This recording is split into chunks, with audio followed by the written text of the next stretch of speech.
Going to be under the shotgun snap, or as a shotgun snap for him. Yep, you're going to see this formation a lot. Two-back set with 12 formation with the two split outs to one side, one to the other. Yep, and right away there's that pass. And there you saw his favorite target, Dylan Braithwaite. Yep. He's going to be somebody that you're 15 going to hear a lot of tonight. Yeah. First and 10 Dodgeville. So Garthwaite, I'm sorry. yeah, Garthwaite. So definitely check as you guys are watching at home. You're going to see that that he's gonna get that snap. Is Bush? He's going to get that snap. He's either going to look for that pass, or you'll see him start to get mobile in the backfield. You see him start to roll out one way or the other. Yep. Here you see the reverse formation, 21 formation. Two guys split on the left, one on the right. Yep. And that's going to be a fake, and there's a pitch out to the left side. And that's going to be Colton Stibbe on the tackle there. Walker. Yep, after a pickup of about 6. Yep. Gets about 6 on the play to the 41. It'll be second down and 4. Out to the 41-yard line, and we're starting to see a little bit about what Dodgeville wants to do as far as how they attack us. Yeah. A lot of option. You'll see the quarterback do a lot of naked bootleg out of this. Right. But they do like to throw it, and Pitts and Garthwaite are his favorite receivers. Yes, they are. So you can see again here, two receivers right, one receiver left. There's a handoff right up the middle, and that's going to be Walker, and he is off to the races, and Carson cannot catch him. Walker into the end zone. Touchdown Dodgeville. That's play number 3, and they're on the board. The Carter Walker on a long, that 59-yard scamper. Yep, that was a heck of a run from him. 59-yard run. Picked up a couple blocks from his receivers. Touchdown Dodgeville. Broke a tackle there at the very end and broke loose. Clarkson tried to get him by the shoestrings, just wasn't able to grab a hold of him there. So this will be the point after touchdown, and looks like they're maybe going to go for 2. Going for 2 here, yeah. Dodgeville going for the 2-point conversion. So Riddell off to the right side of Bush. Walker's in the backfield again. 1 receiver left, 2 receivers right. And here's the keeper. And he's going to look to toss, and is a little short on that Incomplete pass. on the pass. Yep. Bush's pass is incomplete. So we're going to stick with the 6-0 no start here. Dodgers Dodgers out top. 10:41 to go in the first quarter. Yeah, that came quick, Jerry. That was they didn't waste much time. The 3 plays that got him down to the end zone, that long scamper by Walker there. For good food and cold drinks, please visit the concession And you folks can hear the PA announcement here. You guys are hearing that at home. They have good food and drinks, from my understanding, is what he just said.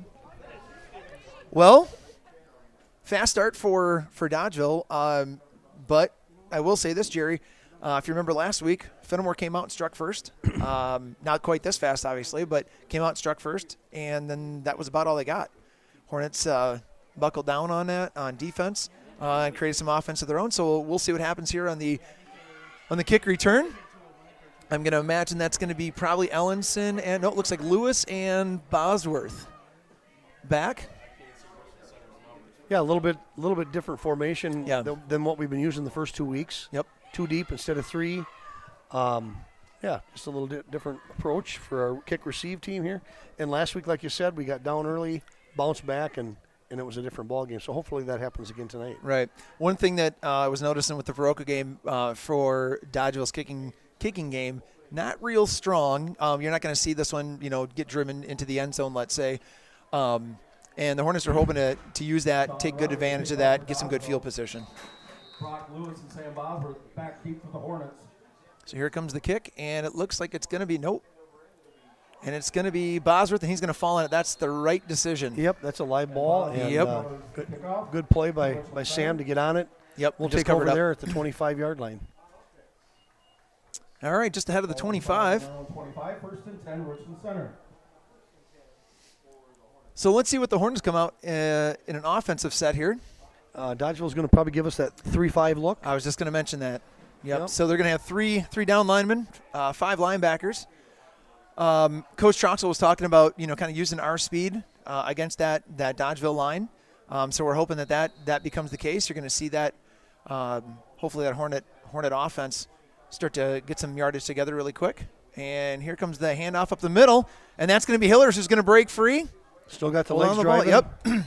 Forward progress, probably going to get him out to about 7 yards. Yep, looks like they're putting him at about the 31 or 32-yard line.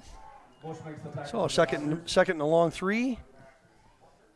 Gets it up to the 31-yard line. Exactly what you want to see in a first down play, Jerry. Getting a big chunky yardage on the ground, starting to work it, north and south.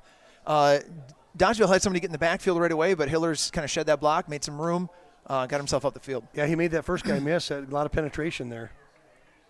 All right, handoff again to Hillers, up through the middle again. And it's going to be about 3 Dodgers that are going to try and take him down, and he's going to be, looks like just shy of the first. Looks like we're looking at about 3rd and a couple feet. Yeah, I think he got to the 35-yard line, and we need to get just beyond it right for a first down. So third and inches. Yeah. 3rd down and 1. All right, so let's see what happens on this play. Currently, it looks like we've got Ellenson in at the QB position. Last week, if you remember, folks at home, we had Ellenson kind of starting out in that first series. Then we saw Drew Pauls come in. We're going to see if that continues here tonight, or if we're going to see Ellenson at the QB position a little bit more. And that looks like a keeper. That's Ellenson. Yep, that's Ellenson. He got the first down and then some. So kind of out to about the 43-yard line, 42 or 43-yard line. 1st and 10 Hornets. Yeah, again, we saw that a little bit like we saw last week against Fenimore, that shiftiness that Ellenson brings when he tucks the ball and runs, or if he's in that running back position. Yep. He's a tough target to take down. He really is. Shifty, and in that case, you saw it explosive too. Yeah. All right, so 1st and 10 for the Hornets. 2 receivers out to the right, 1 to the left. It looks like that was Hillers off to the side of him, and he gets brought down in the backfield. I can't see who that Dodgeville maybe player lost was. of about 3, maybe. Yeah, give or take. He's tackled back in the backfield. I think that might have been Brighton Judd, number 56. Yeah, it was the down lineman on this side, come off unblocked. Got penetration. Sliced in through there, yeah. Yep, got into Bryce's legs and took him down for a 3-yard loss. 2nd and 13. All right, so Ellenson in the shotgun position. Looks like Davis to his left. Hillers behind him. Back to pass. And there goes the ball. Turn around and looking for Clarkson on that one. Intended for Bryson. Really didn't have him. Pretty good coverage on the play by Grant Rowe. Grant Rowe on the coverage for that. Had pretty good inside position. Yeah. 3rd and long. All right, so let's see what the Hornet offense does on this one. Back up to the line they come. I-back position again. Got Davis in front of Hillers in the backfield there. Ellenson under center. Here's a snap. It's going to go to Hillers. And he's going to get not quite back to the line of scrimmage. That'll bring up 4th down. Yep, had him bottled up pretty good. A good penetration by their front 7. Coming off blocks, getting in there, making things making life tough for our backs. Yeah. 4th and really long, and we're going to probably punt it away, I'm sure, here. Yep, Hillers is dropping deep there for the punt. And it looks like they've got Pitts and Walker. Those 2 are going to go back to field the punt here from Hillers. He's going to stand on about the 30. Hillers will punt it away to Richland Center. And again, Jerry, we talked about this last week, that, that kicking game, that's another weapon, to have in our arsenal. And we'll see what happens here with Hillers' kick. And it's an end over end, and it's going to slide. Oh, man. Nice bounce. Down to about the 11. So not great field position for Dodgeville with that nice bounce from Hillers' kick. So Center has seen the first kind of offensive series that Dodgeville's run. Seen some pass, seen some run with that. And like we said, looking at the film, that Bush is a mobile quarterback. That he can get rid of it. He's a senior, 3-year starter. Is that right? Yep. Yeah. So he knows what he's doing in the backfield. So kind of keeping that spy eye on him from the defensive side of things. We'll see how things pan out here. Yeah, we could really use a big play here from the D, especially the field position. And here comes a quick pass over the top, and he overshot. I think that was going to Garthwaite. Just overshot him. Garthwaite tried to climb the ladder for that one, and just a little too tall for him. Yeah, just a little bit out of his reach, a little high. Pretty good coverage by Sam Bosworth. Yep, he was on him pretty tight. See if the Hornets, and this is kind of our thing too, Jerry. When we look at this defense, that inside 8, they don't usually stay stationary very long. They're going to try and move around. But tonight it looks like they're kind of getting those spots, not moving around too much. Bush back for the pass again. He's trying to get it to Garthwaite and overthrew him again. Overthrown again. Pressure coming from the front 7 or front 8. Yeah, it looks like Clarkson got in the backfield. And that is going to make you get rid of that ball a lot quicker than you want to. That was one of the things that Coach Troxel talked about too. Yeah, Looked like Teague Perkins was in there too. So yeah, that's what it's going to take. They're going to throw the ball and they're going to throw it a lot. Yep. So you got to get pressure on that QB. Yeah, got to make him think about that pass a little bit. If you can throw kind of an errant pass, and he's been pretty good targeted on his receivers early on that first series. This one having a little bit more difficulty. Here's that double slot, double split, double slot formation, single back. Look for him to get rid of it right away. Just in there to protect the quarterback. Rolling it out, and he's coming across. Pretty good coverage. Yeah. We got flag yep. coming They're on going to the put back. it on Sam Bosworth. Yeah, he got his hand on the back. Flag on the play. The back judge threw his flag. Pass interference, probably against Bosworth. Yeah. Had his hand on him. And I think that's what the official saw. Yeah. Made a nice play on the ball right Right. at the end, but Just had that other hand on his shoulder. that's Kind of unfortunate. that's probably what he called. Yeah, because that's going to move Dodgeville ahead with a first down. And they were looking at a 3rd and 10 at that spot. But again, Jerry, you were talking about that Twins receiver set, or 2 on the left, 2 on the right, and they're going to run some crossing patterns out of that. This is a pass team first. So, folks, if kind of keep your head on a swivel with this, because you're going to see the ball get slung down the field quite a bit. All right, shotgun snap again, and here's going to be that draw. Quarterback keeper. Oh, man, and we just took ourselves out. And that was Bush. Bush keeps it himself around the left side. Ellenson was trying to come in to make that tackle, and Perkins was on his tail and just kind of cut Perkins' legs off underneath of him. Looked like maybe the pursuit angle wasn't quite what it needed to be as well, and Bush got outside and he was just able to make it happen. made positive yards out of it. Yeah, and they're giving him a first down. 1st and 10 Dodgeville. That's real close to the sticks on that. That was on the opposite side of the field as we are, so I couldn't really tell how close he was, but they gave him enough for that first. So again, folks, look for that again. Definitely out of Bush. He is a mobile quarterback. He'll take his 3-step drop and pass. If he doesn't like what he sees, he's going to read those progressions. If that's not what he likes, he will definitely tuck that ball and go. And he's a big kid. There's some backfield penetration. That's Teague Perkins, it looks like. Teague Perkins, Nate Fogo, and Connor Ellenson. Teague Perkins just sliced in there. And I believe that was Walker on the carry, and he went nowhere. Loss of about 2, it looks like. Yep, 2nd and 12. Back to the 33. And that was one of the things that I did talk to. I wasn't able to have too much of a chat with Coach Troxel this week. School's starting back up and everything, and he's a busy guy, so we didn't get to talk much. But one of the things that he did say is that they really want to get penetration into that backfield, make Dodgeville very one-dimensional. If they're going to beat us, they have to beat us on the pass, and maybe with a hard count. A flag before the snap. And if you notice, they came out with trips right, and then they had Garthwaite singled out on the left side. Yeah, Maybe trying to isolate him with single coverage and pull our safeties over. And, that's my guess. That's what they were looking to do. Now they may not, as they picked up an extra 5 yards. Yeah. Courtesy of the encroachment. So we're looking at about 2nd and a long 7. Same formation. Also look for that wide receiver screen out here in the flat. Yep. And those 3 receivers bunch to the right. They'll run 3 different routes. One chip block coming back on this backside. Here comes he floating it out, turn it around. And both Chambers and Thielman. Yep, missed it.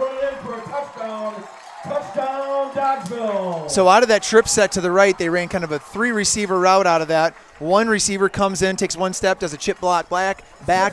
One receiver goes across the middle. The other one kind of made a down and in pass, or down and in route, and Bush connected with him. Yeah, that ball hung there for a while. Yeah. Neither Chambers nor Thielman got their head turned around quick enough to get on a beat on that ball where it was at. So right now we're looking at 12-0. Point after touchdown. Going to go for 2 again. 2 receivers right, 1 left. Walker in the backfield behind Bush. Motion out of the backfield. Oh, bad Bad snap. And he's going to – oh, it's still bobbled. And it looks It's like a dead ball. Anyways. Yep. Snap on the Clarkson play. will fall on it. So the conversion is no Conversion fails, but So with 5 minutes, 49 seconds remaining. and that was one of the things that we talked about too, Jerry, you know, with this field conditions and whatnot. Was that ball wet? We're not sure, but, you know, the field's kind of soggy. Yeah, it sure is. And That can create some problems. oh, definitely. And people that have to handle the ball, like the center, it could, it could play a role as the night goes on. Yeah. Well, we're looking at 5:49 left on the clock, 12-0 Dodgeville, and I know, well, I don't know, but I would guess, definitely not the start that Coach Troxel and the rest of the coaching staff is going to want. Defense, and again, you know, we haven't seen a lot of just sole passing, I should say, or pass-heavy teams. This will be our first pass-heavy team in Dodgeville. And you're kind of seeing tonight why they are a pass-heavy team. Bush he's got an arm. He's got plenty of receivers out there that'll go up and grab the ball for him. So and help us keep our wonderful facilities clean. If you see any trash laying around, please help us by picking it up. Thank you for your cooperation. So, yeah, here we are. We're back in a kick-receive formation. A little over 5 minutes left to go in the first quarter. Dodgeville's going to be kicking it back to us, and hopefully we can generate something here, maybe get a good return, get some good field position, and kind of get things clicking. We got two fast kids in the backfield right now. You got both Bosworth and Lewis in the backfield wanting to receive this. Deep for the Hornets. So let's see if it's a fieldable ball and get some positive yardage out of this. A kickoff return here would be huge. All right, so here comes the kick. Here's the approach. And it's a short kick again. It's going to be Lewis on the reception. And he's coming through. He found a seam in the middle. And he's going to get taken down. There's the return we were looking for. That was what we needed. That gets us up to about the 42-yard line. That's Brock Lewis on the return. Straight up the gut, just caught the ball. Found a seam. In stride and just got a seam and got in it and ran over a guy and made a nice return. First and 10 at our own 42 or 43-yard line. So these are the things, Jerry, that we've been talking about for the first two games so far this season is this momentum thing, right? You know, who's got the momentum and when and how and how does that change the game? And right now, you know, you can use this. This is something that the Hornet offense needs to use as a swing for the momentum because, you know, right now, you know, if you're down first quarter 12-0, sometimes guys can start to hang their heads. We're guessing that that's not happening on the other side of the field, but you can get your head a little bit. But these guys just need a good offensive drive here.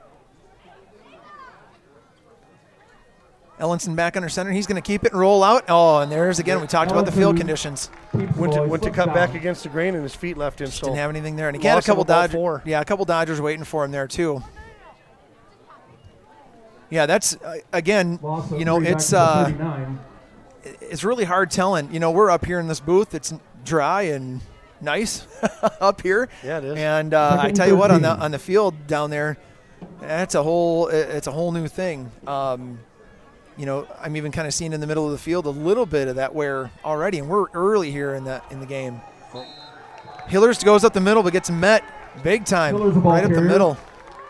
That looked like one on the play. Alex Fry, I think. Alex Fry made the tackle. Came up and met him.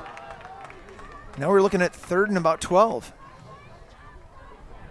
So again, Hornet offense just trying to get something together here. We got to get some momentum going. Got to get a series of plays together. Get us a first down. Keep that drive alive. You might see some passing here out of Ellenson. He's in the shotgun formation. He's got Davis to his left, and he's got Hillers behind him. Gonna be shotgun snap, and he is gonna be back to pass, and he's gonna keep it himself. Yep. Nice move. Yep. Ellenson on the keeper. And he's not going to get enough for the first, but he did get some yardage. Sean Riley makes it looks like Sean Riley on the tackle. He had some receivers downfield, but they were pretty tight on the coverage, so decided to keep it himself and try to gain some yardage, get him a little bit better field position on the kick. So Hiller's back here for the kick again. Second time we've called his name on the kick. Again, it looks like Pitts and Walker. Pitts and Walker back deep for Dodgeville. All right, so we'll look for the snap here. Comes back to Hillers. He lost this one up. End Same over side end again. kick. And it's going to drop dead at about the 18, it looks like. The ball at the Dodger 19. I think that was Chambers on the coverage. Chambers got First down the and field, 10 Dodgeville. down that. So 18-yard line. Dodgers have proven that they just need a couple of plays to get themselves down to the end zone here.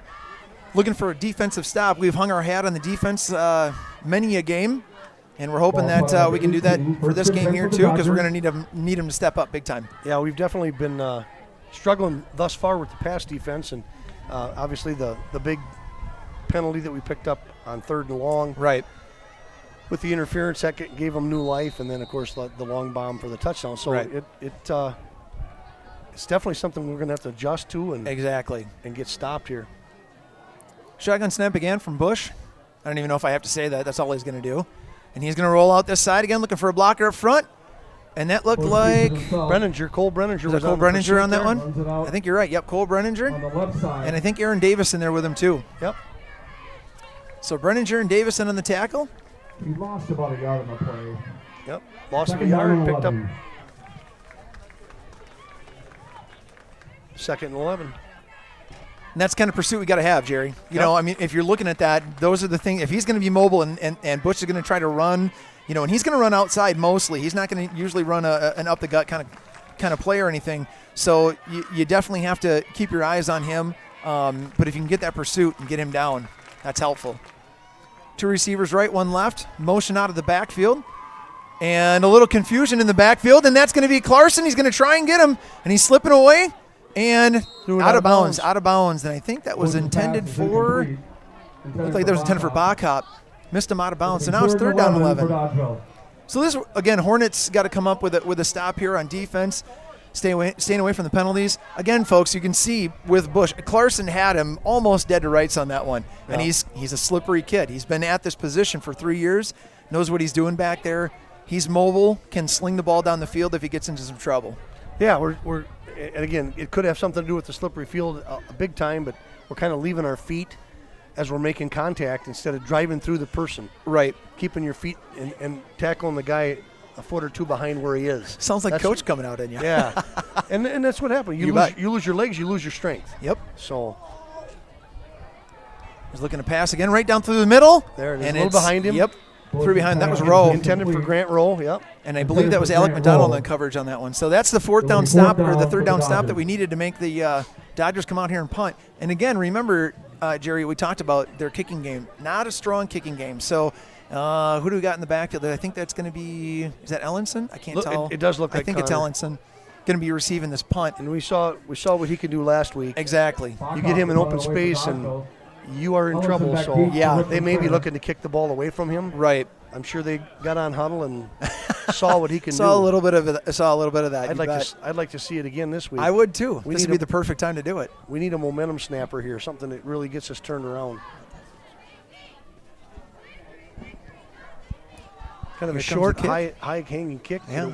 And I think that touched the Dodger. All right. Took a Hornet bounce. We're in good territory. Position, 44-yard line of Dodgeville, and 1st and 10, and we got about 2:30, just about 2:30 left on the clock. Yep. And we got to get into more short yardage situations. We've put ourselves in some long yardage situations with, we had Connor slip down, and a couple times they've got penetration. So you're always looking at like 2nd and 13, 3rd and 13. That's not where we want to be. So our first. Go ahead. I was just gonna say, hopefully we can pick some positive yards up on this 1st down play. Yeah, our first play of the first series, he had Hillers going right up the middle, and he got that yardage. That's Davis on the first carry. Yep.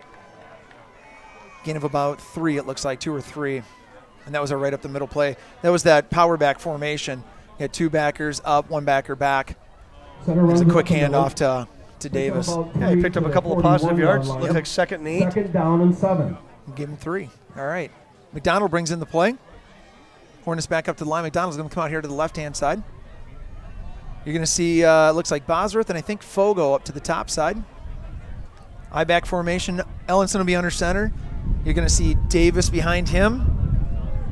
And then here comes a pitch out to Nate, and they sniffed that out. They saw that motion to stay with him. And it looks like we maybe got an injured Dodger here. Is he going to stay in? It looked like Reddle. He's thrown for Looked like he might have Little stinger, yeah. hit knees or Yep. took one to the shin maybe. No gain on the play. That hurts. That's Looks painful. like lost a few on that one. 3rd down and 10. 3rd and 10. Long 9. They got the pole just in front of the original line of scrimmage there. And I think if we can pick something up here positive, we might go for 4 down territory. right. We got to make something positive happen on this Right. play. Little breezy out there tonight. I don't know if you guys can hear that coming through the windows on our microphones here. The wind right now is kind of at our back for the Hornets. Fogo in motion again.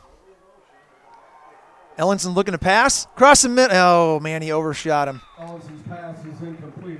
He was looking for Bosworth on that, and he overshot Yeah, him, and that coverage was tight on I was just going to Bosworth. say, pretty decent coverage. 4th and 10 Um, for the Hornets. Really haven't broke anybody open on those pass plays Yeah. just yet. Yep.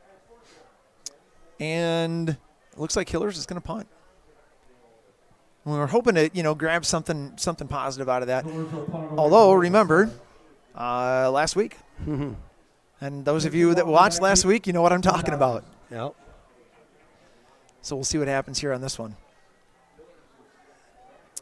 So it looks like Pitts and Walker back again, and he's waiting. Yep, he's going to just wait for that to develop, and it's going to roll, make a nice roll. Down there about Maybe that about 11-yard line yeah. again. Yep. And the punt It's a good goes out of kick. bounds. And where are they going to mark it at? At about Good punt by Hillers. about 12, about the 12-yard line. He's doing a nice job of placing the ball. He is. You know, 1st and 10 And Dodgeville. you saw what Mark was referring to. He kind of hung on to it, kind of assessed where the pressure was coming from, and then decided to kick it. yeah. Last week he decided to run it, Yeah. and it was a positive thing. But again, he kicks it away from the receiving Right. unit, and so you get no return, and he's putting the ball. He's pinned him down 2 or 3 times now already. Right, we just haven't taken advantage of that long field position on our defense quite yet. Let's see what happens on this one. Now you're seeing a lot of that A movement. little more cycle package here. Yep, here we go. Let's see what happens on this one. And here they come through, and it's going across the middle, and Ball got tipped at the line of yeah, scrimmage. that's kind of what I think. thought so too. Yep, somebody got a hand on that. Pass is tipped at the line of scrimmage, incomplete. Yep. So 41-1 left on the clock. 2nd down, 10 to go. I think, Jerry, so far, the first half, the story is explosive play. Dodgeville's taking advantage of a couple of explosive plays, and that's put them on the board twice. Yep, and you do see that a lot in high school football where the big play breaks your back sometimes. And Right. both of those plays were long. Yeah. Ton of yardage. Yep. All right, so now Hornets kind of settled down into that defensive package. This is going to be a handoff at the middle, and that's going to be in the backfield. I think that's Brock Lewis. He's met immediately. That was a nice tackle by Lewis getting to the backfield. Drops him for about a loss of 3.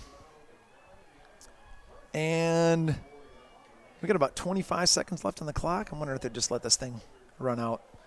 Probably. Play. 3rd down and 13. See what happens here. Yeah, they're just going to let the clock run down. Yeah, we'll march it down to the other end of the field, and that'll be the end of the first quarter.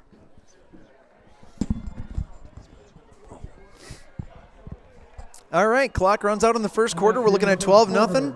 Dodgeville took quick advantage of a couple of those explosive plays.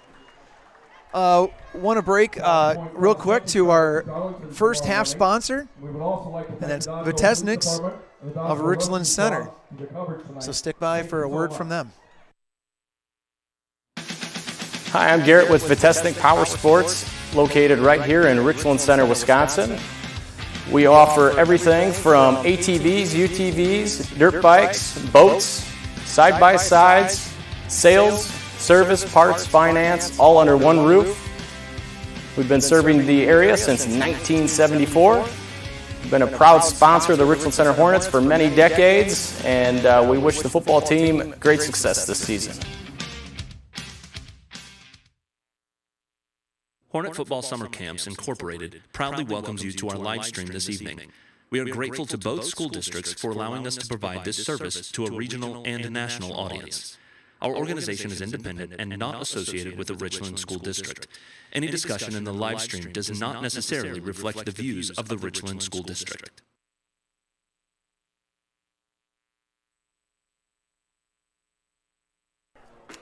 Okay, big thanks to Vitesnik Power Sports for being our sponsor of this game, one of our sponsors. And big thanks to Garrett for that little shout-out for you. That was a nice little piece you did there. Yeah, well, hopefully we can bounce back in quarter number 2, that we did not really get off the bus like we wanted to and come onto the field and play like we can. But, you start to see some bright spots right there at the end.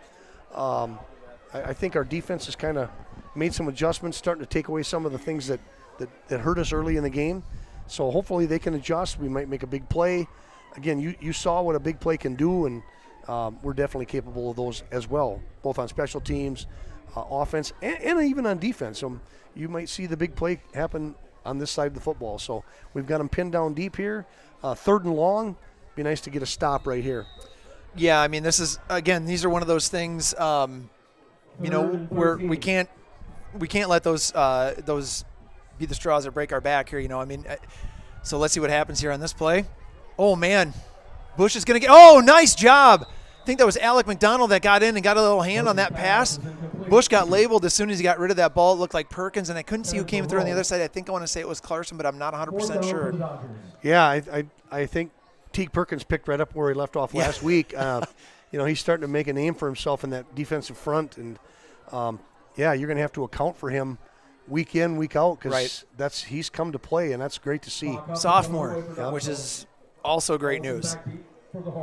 All right, so it looks like Ellenson back for this punt return, and Jerry, this is the thing that we're talking about with field position and the field conditions being what they are. Man, if Ellenson can make a good return here, get us into great field position, that's going to be a huge help for us. Yeah, this would be big right here. Yes, it would. Hopefully we can get something positive out of this play right here. Here comes the kick, and it's kind of a low liner. I see some laundry on the field field. Cleanly, that's good. Here he comes. Ellenson gets through, and he's going to get stood up and driven back with a swarm of we do have a flag on Dodgers. the field. Yeah, I saw that. It came out right away, pretty quick. 35-yard line. So we'll see what the penalty is. Flag on the play. The only thing you can hope for is it's on black. Yeah, and if it is, I think you'll see us decline it. We got really, really good field position out of that. Again, a lot of times in special teams you see penalties. Well, personal foul on the Hornets. Oh, really? Yep. On Richland Center. So that's probably not going to bode well for us. No, they're going to march off 15 yards. Yep, that and a re-kick. and a first or down. that'll be the first down, won't it? And we saw that in week 1 where we shot ourselves in the foot. We really did. We had a lot of those, and we really got away from them last week, and look at the impact it had. So we don't want to go back to that. And I'm not sure what happened. I don't either. But they don't usually just throw those around for nothing. So there's a first down. That they didn't earn. That they didn't earn. And remember that they had that on that second series where they called Bosworth for the pass interference. That gave them the first down yardage, and they ended up scoring on that. So again, Hornets got to take care of those things, and that's another mistake.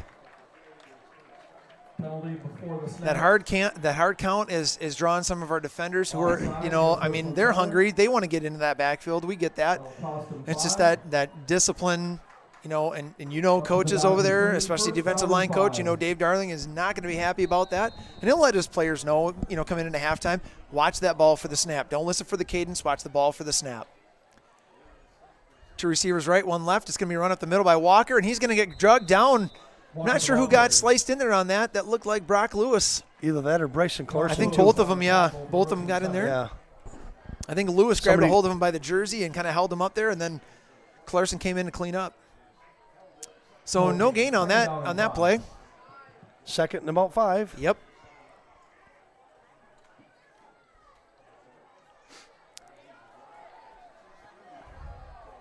All right, so let's see what happens on this one. 2 receivers to the top of the screen, 1 receiver to the bottom. That's Garthwaite here at the bottom, and it's going to be a fake. And here's Brock Lewis into the backfield for a sack. That's the kind of defense that we're looking for. Folks, if you noticed, Bush is really good with his ball handling in the backfield too. I mean, he sold that handoff pretty darn well. Lewis is going in for coming off the weak side to try and get in there. get to that quarterback, and he did exactly what he needed to do. Stuck with him, grabbed him down by the hips, and got him down on the ground for a loss. Made a really nice play. Nice job, Loss Brock. of 6 on that one. So now 3rd and 11. Probably looking for a passing situation here. 2 receivers right, 2 receivers left. Again, the key here, get some penetration from your front. Looks like we've got 6 guys up in there. Get some penetration, put some pressure on that quarterback. So there you go. Yep, Bush was looking to. Nate saw something. And Oh, man. Is it delay? Penalty marker. illegal shift. Yep. Okay. False start against Dodgeville. I think that's what Nate was trying to get. Yeah, he saw something that Get the side judge's wasn't attention right. on. Yep. Third down and He was doing his 16. best to help the official Yeah. see that, and they did. And so Yep. another 5 yards here, and And here comes the Dodgeville timeout. They want to talk about this. All right, well, maybe the flags will start flying on the other side for us, Jerry. I don't know. We'll see what happens here with this. But just, some of those things, and we saw a little bit of that first quarter where those flags they can just be killers sometimes. Oh, yeah. And with the punt attempt that we saw here from Dodgeville, we kind of had him pinned back. And then you got the unsportsmanlike, whatever that personal foul call was, kept this drive alive. But now you're looking at, about 3rd and 16 for Dodgeville. So, not the most manageable distance. But again, you can't count out Bush. The kid's got an arm and he's got some legs. So, Hornet defenders' heads on a swivel, keeping their eye on this guy, but he'll jack it down the field. Exactly, and with the way that the Dodgeville offense attacks, they're going to attack you from the backfield. They're going to attack you with the quarterback, either running and passing, and of course they've got some really good receivers. What that does is it puts a lot of pressure on your defenders individually. You notice Sam Bosworth, a lot of single coverage on what I would arguably say is their best receiver. So Sam's got a lot on his shoulders. Done a pretty good job so far. Right. Other than the very first play of the game, but Right. Really has done a nice job. He's really made Bush make some really tough throws. So obviously that's why he's on him. Right. 2 receivers left, 2 receivers right. Passing situation. Bush is going to try it, and he's going to try to take it himself. There's the pressure. There's the pressure. Gotta get to him. Yep. And Gotta he's get going to to try and toss it. And, oh, man. Looked like Nate Fogo was coming up on the I don't know if he got his hand on it or not. It was pretty darn close. But the pass will fall incomplete. And so now, punting situation again for Dodgeville. That could have been really big for us. I mean, we got a hand on him, had him down. Yeah. He's slippery. He's been getting away a lot already. So yeah, he's not a shoulder tackle guy, and it's not a one-arm tackle kind of guy. It might be an incomplete pass for Dodgeville, but I tell you what, he saved him a lot of yards there. Yes, he did. By breaking the tackle and getting rid of it. Right. Trying to make a play. So he was probably another 8 or 9 yards behind their line of scrimmage now when I think it might have been Perkins again that had some hands on him. So we're basically right back to where we were just a few plays ago before we got the personal foul, and so that's going to be something we just got to stay away from, the ones that they don't earn. And, right. Yeah, I think Connor had his heels on about the 50 the last time they punted. So yeah, right about the same spot. And I think it looks like switching out balls. Yeah, that's Okay. what's kind of taking us so long here. 10:09 left on the clock in the first half. Again, the field position towards the end of the first quarter and all of the second quarter has really been in our favor. Right. We just haven't been able to capitalize yet off it, and hopefully that happens on this next drive. Yeah. So we'll see what we get with field position here with Ellenson in the backfield. If I remember last time on this last punt, he was met by about four Dodgers. So trying to maybe kind of create a lane for him would be helpful. They got their flyers running downfield, and they got one guy. And the ball's going to take a little bit of a nice roll for Dodgeville and end up. Yeah, that's a really man. nice punt. So much for field position. Right. That really took us out of it. So Yeah, it's about 37-yard line. there again, of ours. again, They were playing the game too, yeah. Exactly. And as far as just, might not be a bad idea to come up, fair catch, make the catch, rather than let that ball roll on the turf. And Right. if you play on artificial turf, it's really a big deal because that ball can really go on A little you. bouncier. So that's one of the things that we talk about when you play on turf, and we will play on turf later this year when we play at Platteville. Right. Field every punt you can. Yep. Field every one. Yeah. If you need to fair catch to do it, you do it. You don't let that thing hit the ground and go on you, because Right. you saw what can happen there, and it's even worse on And turf. this is a soggy field. Yeah. All right, so offset back. I think that's Paul's now maybe in. And gives it to Davis, Yep. who runs over a couple Hornet defenders. Was that or is that Ellenson? I can't tell. It might still be Ellenson in back there. I thought it might have been Paul's, but I think that's still Ellenson. Handed that off. That handoff was not smooth either, but that's a nice gain, 13-yard gain for Davis. And you saw Aaron make the tackler pay for his yes, he did. service there. He took a shot. Yeah, I was gonna say the same thing, but I think those are the right words. Yeah. And so we're out to midfield, I believe. Right. That's a 13-yard gain, gets us back into the field position that, if you're saying, Jerry, Ellenson fair catches, that's probably where we're going to start at. So pretty took close, us a play to get us back. Looks like Bosworth and I think maybe Fogo this side. That's a direct snap. Keeper. Yep. And that's going to be Ellenson. Nice run. Very nice run. Stiff armed, get himself a little bit of extra yardage. Looked like he was brought down by Bush. And I think maybe Alex Fry, I'm not sure who got on him right away. A little bit of pressure on him right away, and he got out of that. So definitely a manageable distance here, second and 3. And again, Jerry, this is what we've been talking about. We've been, I don't know if this is the theme that we've been saying this year so far for the offense, just sustaining drives. Yep. Keep it going. It seems like once we sustain a drive, then things start to click and everything starts to come together. So we'll see what happens on this one. Davis again. And he's going to get the first down. No, little north-south, keeping it north-south. Yep. That seems to favor our offensive line. Yeah. Where they can fire out, get a hat on people, drive block, and create a seam for our backs, which is, you saw it work really well last week. They coordinated their blocks really well together, and you're starting to see it a little bit here in the second quarter again. Right. And it looks like, they didn't give him the first? And it is good enough for okay, now they're giving him the first. I was going to say, it looked like he got enough yardage, but yeah, he didn't. You're exactly right. The spot maybe wasn't as favorable as what maybe it should have been, but yeah, because they gave him the 40-yard line. And I think he was maybe just a little bit beyond it even. Yep. Looked like to me anyway. Here comes a pass from Ellenson looking for Bosworth, and Ellenson's pass is incomplete. and they're not gonna throw the flag, and I don't know, incidental contact. I don't know what they're gonna say. Their feet got hooked up, but Fogo was certainly looking for the looking for the flag.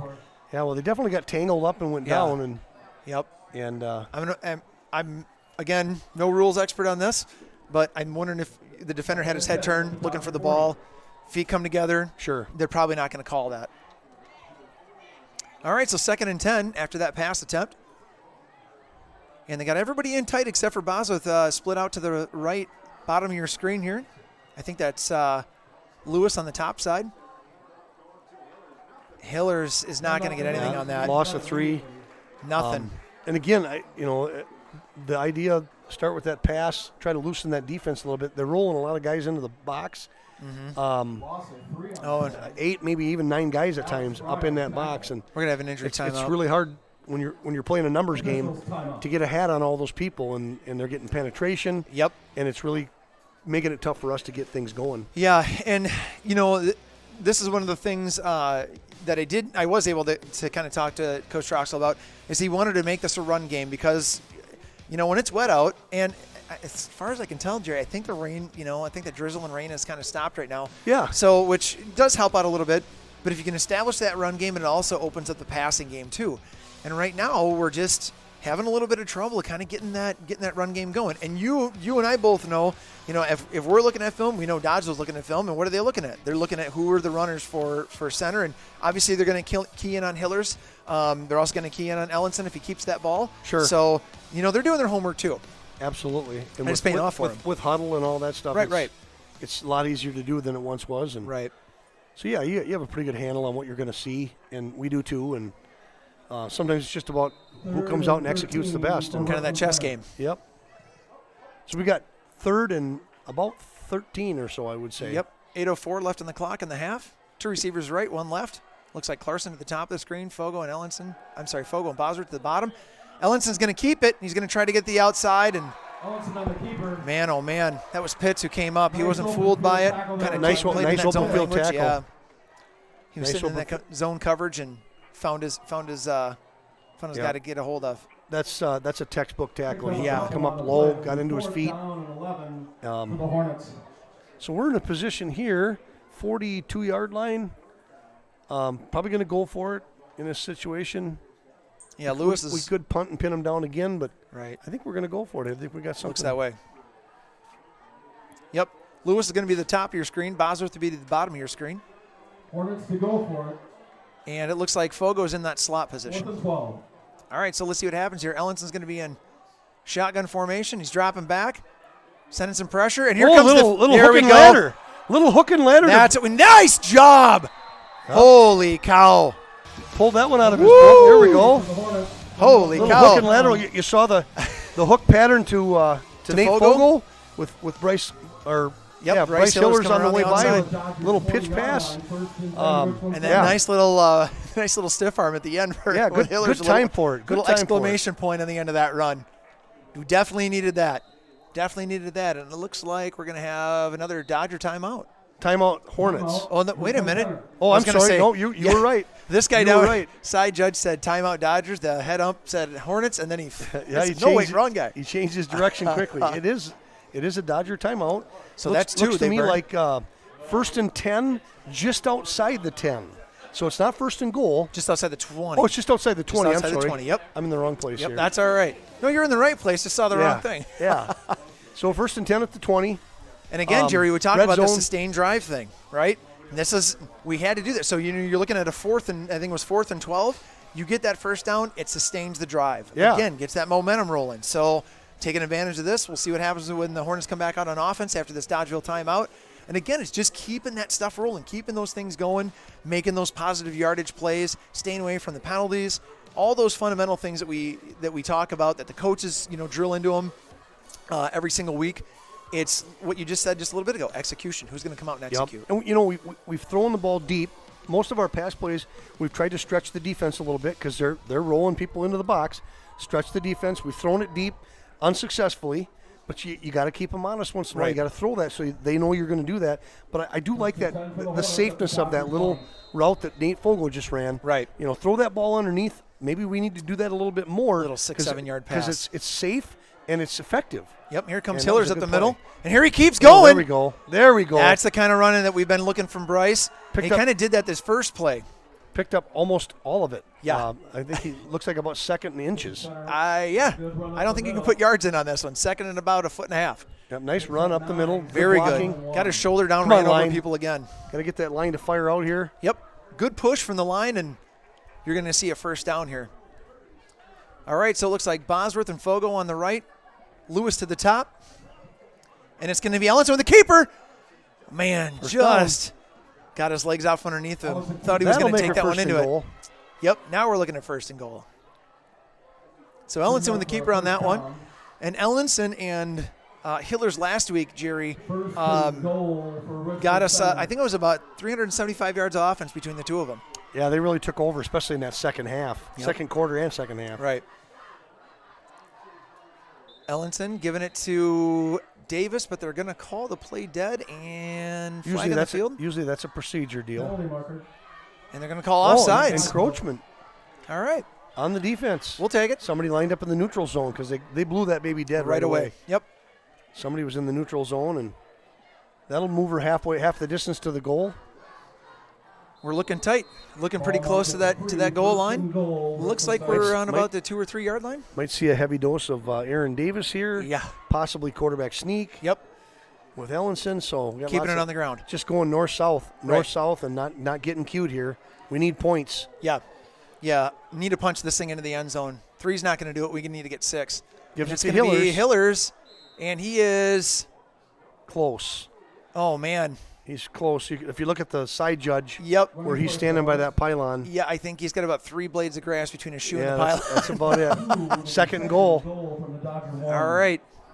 They're calling it And the again- 1. We're calling it the 1 inch. And again, if you're the Dodgeville defense here, you're shooting gaps, you're taking chances. Right, loading that box. Yep, you're submarining at the line of scrimmage, trying to pile things up a little bit. Ellenson There's with the the keeper. quarterback Yep, sneak. and he's going to be And in. he's That's a in. touchdown. Ellenson keeps it himself. You bet. Ellenson touchdown. Touchdown Richland Center. And I don't know if you picked that up, Jerry. Trent Forehand, center, had his defender at the back of the end zone. Attaboy. Yep. That's the kind of push that we're going to need. Yep. Don't quit till the whistle. Nope. And just drive block people. So we're probably going to go for 1 here. That's usually classic for us. And Yep. as you saw last week, 4 for 4 from that PAT attempts. So three of them by Bryce and one by his little brother. Yep, with both Hillers. Yep. All right, so let's see what happens here. Here comes the snap, kick. It's up, and it's plenty good. Plenty good. All right, 12-7. There we go. That feels a little better. It really does. I was starting to worry there a little bit. That feels a little bit better. Yep, that's a lot more like it. So, again, if you think back a week ago, this was our quarter. So right.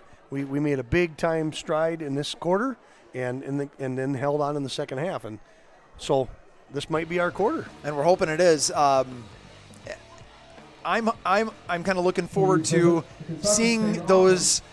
Again, we got this sustained drive. What's that going to do to this momentum? How's it going to swing this pendulum right now? And you got to know that with us just putting points on the board, that pendulum's swinging our way right now. So let's hope it kind of just keeps on that side rather than swinging back over to Dodgeville. But it's going to go back and forth. We know that that's the game of football. But again, who's going to execute the plays? Who's going to make it happen? You got to give a lot of that credit to a defense. Right. Our defense has really turned it up a notch in this quarter, and then you got to give some credit to the punter.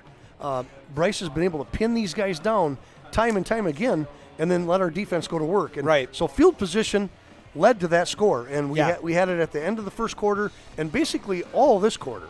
Yeah, and it's been big. It's been really huge. You know, again, that time of possession. If we go back to that Fenimore game, we were huge in time of possession. Then it ended up proving to be a benefit for us. And then with this game, now let's kind of see what happens. With this thing swinging a little bit towards our direction. Again, field conditions, never know what's going to happen. A kid tries to plant back there and slips and goes down or loses the ball or whatever. So let's see what our kickoff has here. A nice driving kick out of the end zone would be sweet. Yeah, here. it would. Put one out of here. Oh, he's going squib. Onside kick. Onside kick. And they were not ready for it. Yeah, that's us. Wow. Woo! Wow. Woo! I'll take that even out of the end zone. Yep, we'll take I'll take that. What a play. What a hats off to Coach Clerkin on that one, calling out the onside kick. Yeah, Dodgeville was not even considering that whatsoever. That kid on that side, that guy in the return team had no idea. He's running completely the other direction with his back to the ball as that ball was chasing him down the field. And I didn't get a chance to see who got on that. Two white jerseys over on that side, and I wasn't able to see who jumped on. It might have been Alec McDonald. I thought I saw him at number 10 over there, but regardless, here we are. Offense. That's a quick turnaround. Yeah, it is. I guess this is our quarter. Yeah. Let's hope it stays as our quarter. There we go. Little crossbuck action. That was nice. That was a nice very action. Nice. Was that Fogel? That was Fogel coming across. Ball carrier for Richland Center. Gets about 4 or 5 on that. About 4 yards on that one. That was a nice play. That one might have come out of Coach Gary Schwartz's playbook, I think. He was big on the crossbuck. You know what? I'll have to talk to Coach Schwartz after the game. I was going to say, if it didn't, we're going to give him credit anyway. Did you pull that one out, Gary, or what? Because he liked that play a lot. And it's an effective play, as you just saw. I like it too. I like it too. So second and about 6, maybe? Yep. And you've got Fogo on that side again. So watch him in motion if he goes that way. And no, this time straight up. It's going to be Ellenson tossing back, and it's going to go. That's going to be Bosworth. Positive yards, Sammy. That away. And I think that looks like a first down. I think we picked it up. Jerry, that's our first completed pass. We got another flag. And I think this might be a late hit on Dodgeville. It might be something where Pitts put a hit on the quarterback after the throw. And that's going to get tacked on, I think. Personal foul. Roughing the passer. Roughing the passer. You bet. So that's, Jerry, you help me out with this one. That's one personal foul. If he gets 2, no. Toss? Good question. Because this was brought to my attention a week ago. Believe it or not, you can get as many personal fouls as you want. I guess you can get 2 unsportsmanlike. That's what it is. So there is a difference, and if you do it unsportsmanlike, then you're down to 1 more, and if you get 2 of those, you're out. You're thrown. They'll get tossed. So, but personal fouls for some reason, you get as many as you unlimited. want. It's like getting in fights in hockey. I'm guessing maybe the coach might take you out after a while if they're getting 15 yards at a crack. Right. All right, Ellenson back under center. He's going to hand it off to Davis right up the middle, and he's still going.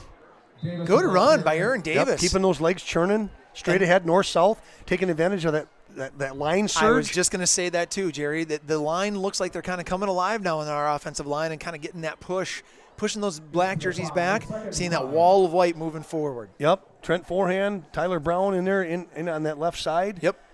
We like to do a lot behind those two. Yeah, we do. You can see why. Yeah. That was effective. Second and about 4, we're back in that red zone area again. So Ellenson back under center. He's going to keep straight this ahead. one. And they're going to push. There's that push. There's Davis from behind. And here comes another flag coming in. Yeah, they might call this too. They might call this, and I'm not sure. It used to be where in high school you could not aid the runner.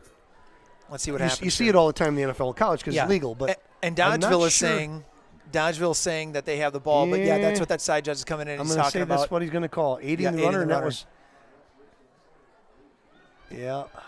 I think that's what's going to happen. So they're going to march some of that yardage. And I'm not even sure what the penalty is on something like this. Is it from the spot? What the mechanics are here. I'm not sure what that call even looks like. Yep, aiding the runner. There it is. Yep, there it is. So that's on us. So there again, you watch it on Sunday, it's legal. You watch it on Saturday, it's legal, but it isn't legal on Fridays. Not on Friday nights. We've kind of gotten away with it a little bit already this year, and I didn't know if that was a rule change.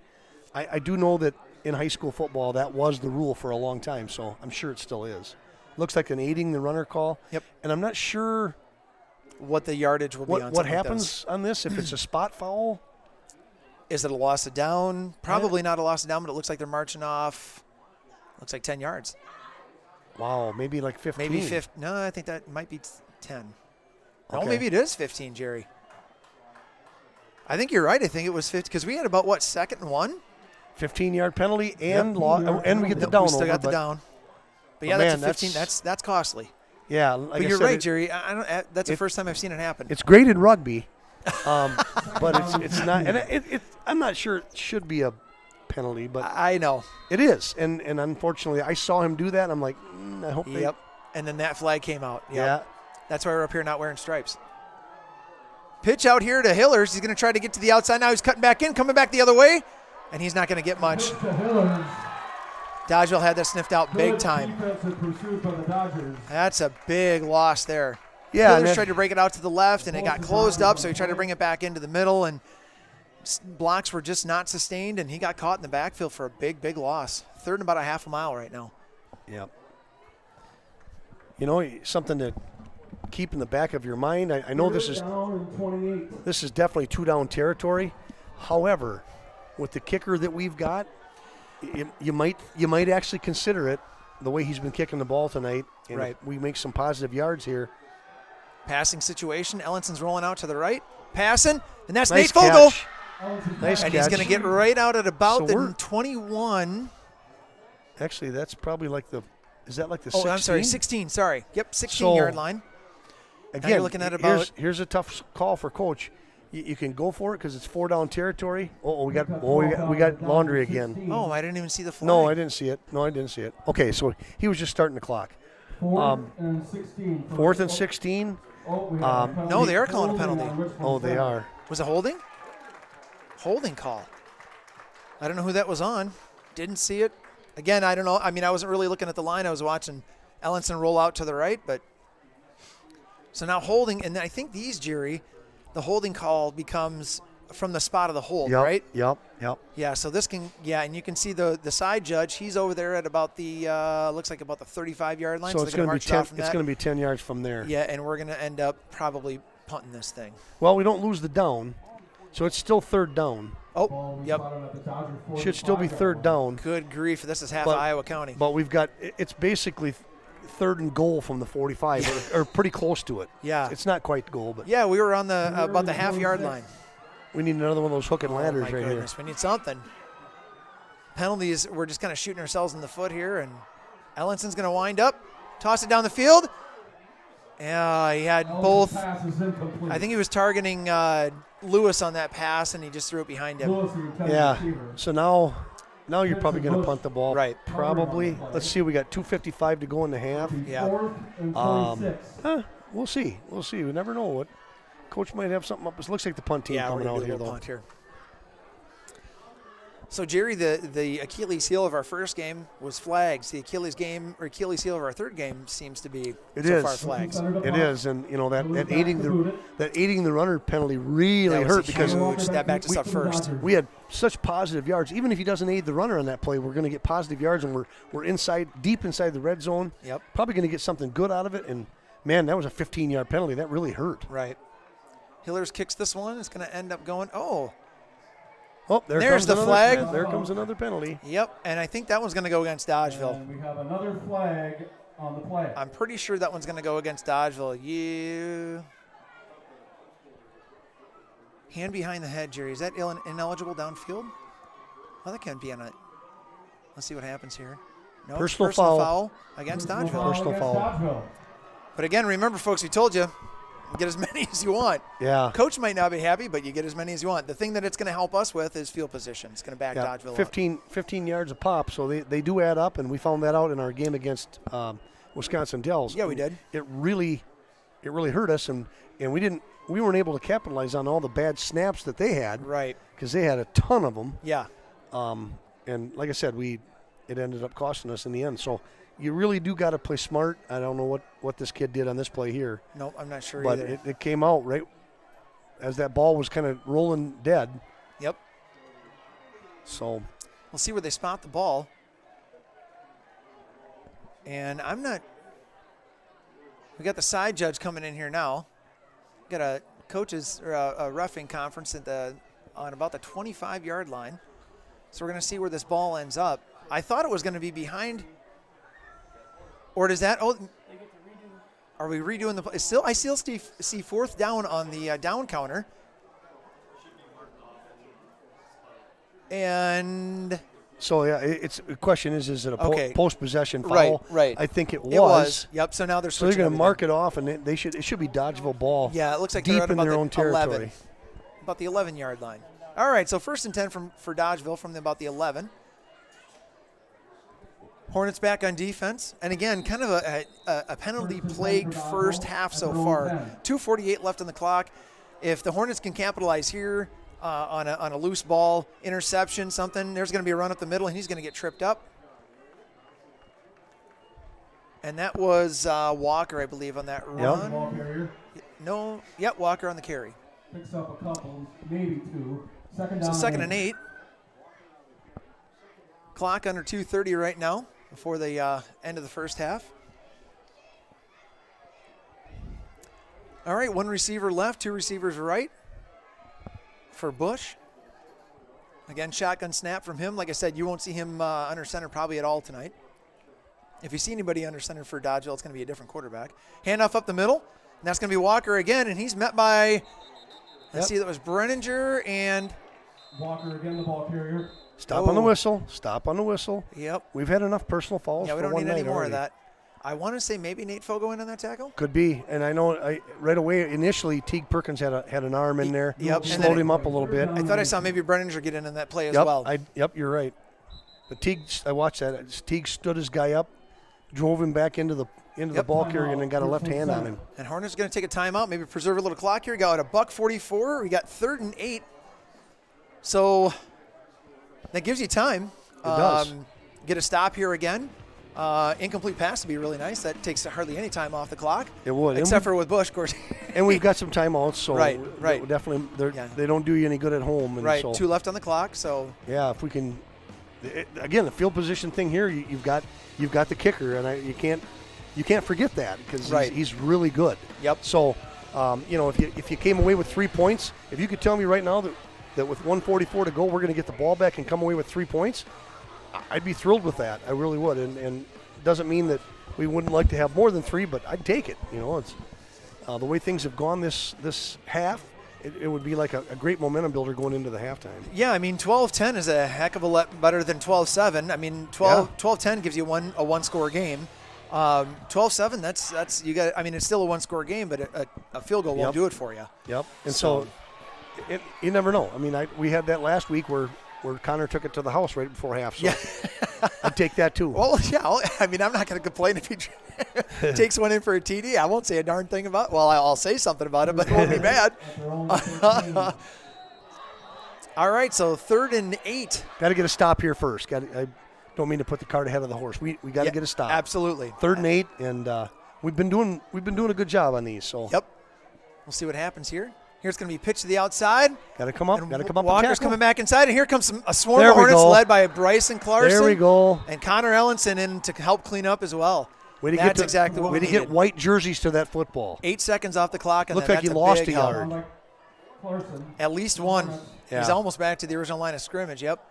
So again, maybe another timeout here. Yep, timeout Hornets. Yep. Preserving the clock. Preserving the clock. All right, so we'll see what happens here with this. Hey, don't forget to give us a shout-out from where you're at watching the live stream. Love to hear you wherever you're coming in from. I think, Jerry, you remember last week we had some folks turning in from Uruguay. Yes. Uruguay is a ways away. Let's see if we can beat that this week. Yeah, let's see if we can get somebody from maybe across the ocean or something Antarctica like that. or someplace. You know. And if you're there, bundle up. Oh, shoot. I'm just checking in right now, 123. Yeah, I know we took care of the sound, so a little bit of glitches kind of happening at the beginning of things. Sorry, you might be hearing the live stream in the back there for you. Sorry about that.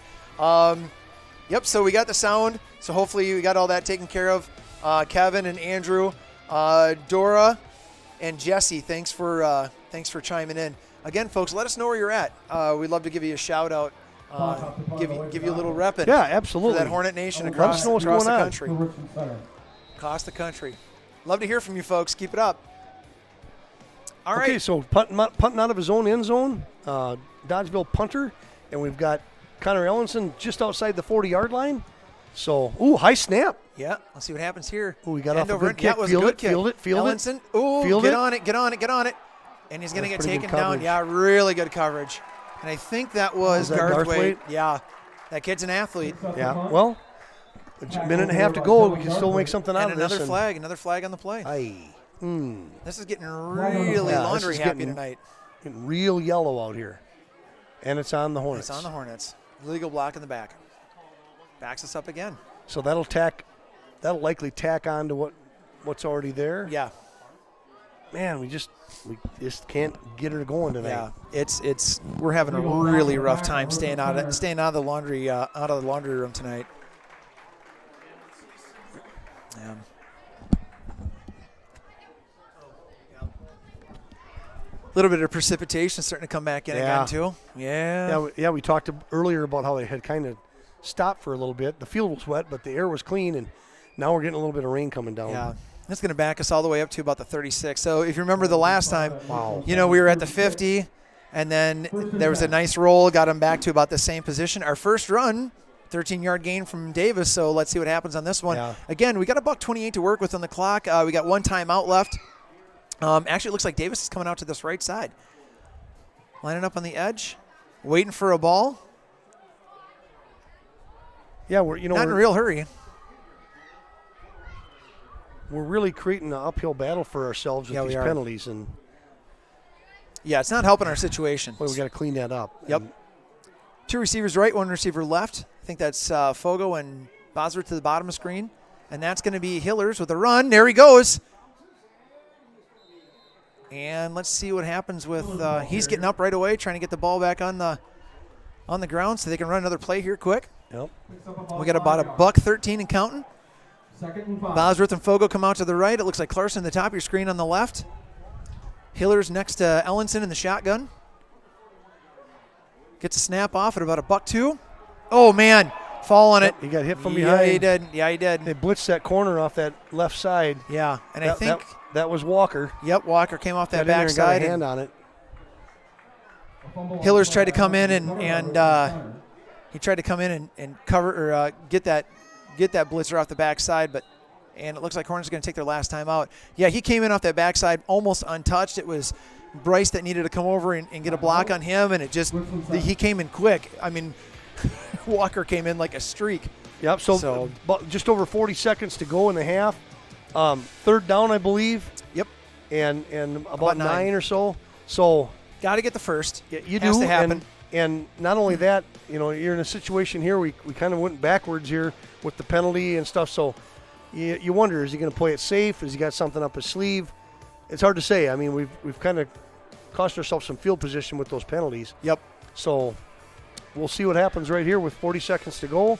Sure would be nice to see something big time happen right before the half. Yeah, it would. Well, we know what it did last week. So. Right. Down and 9 at their own 37.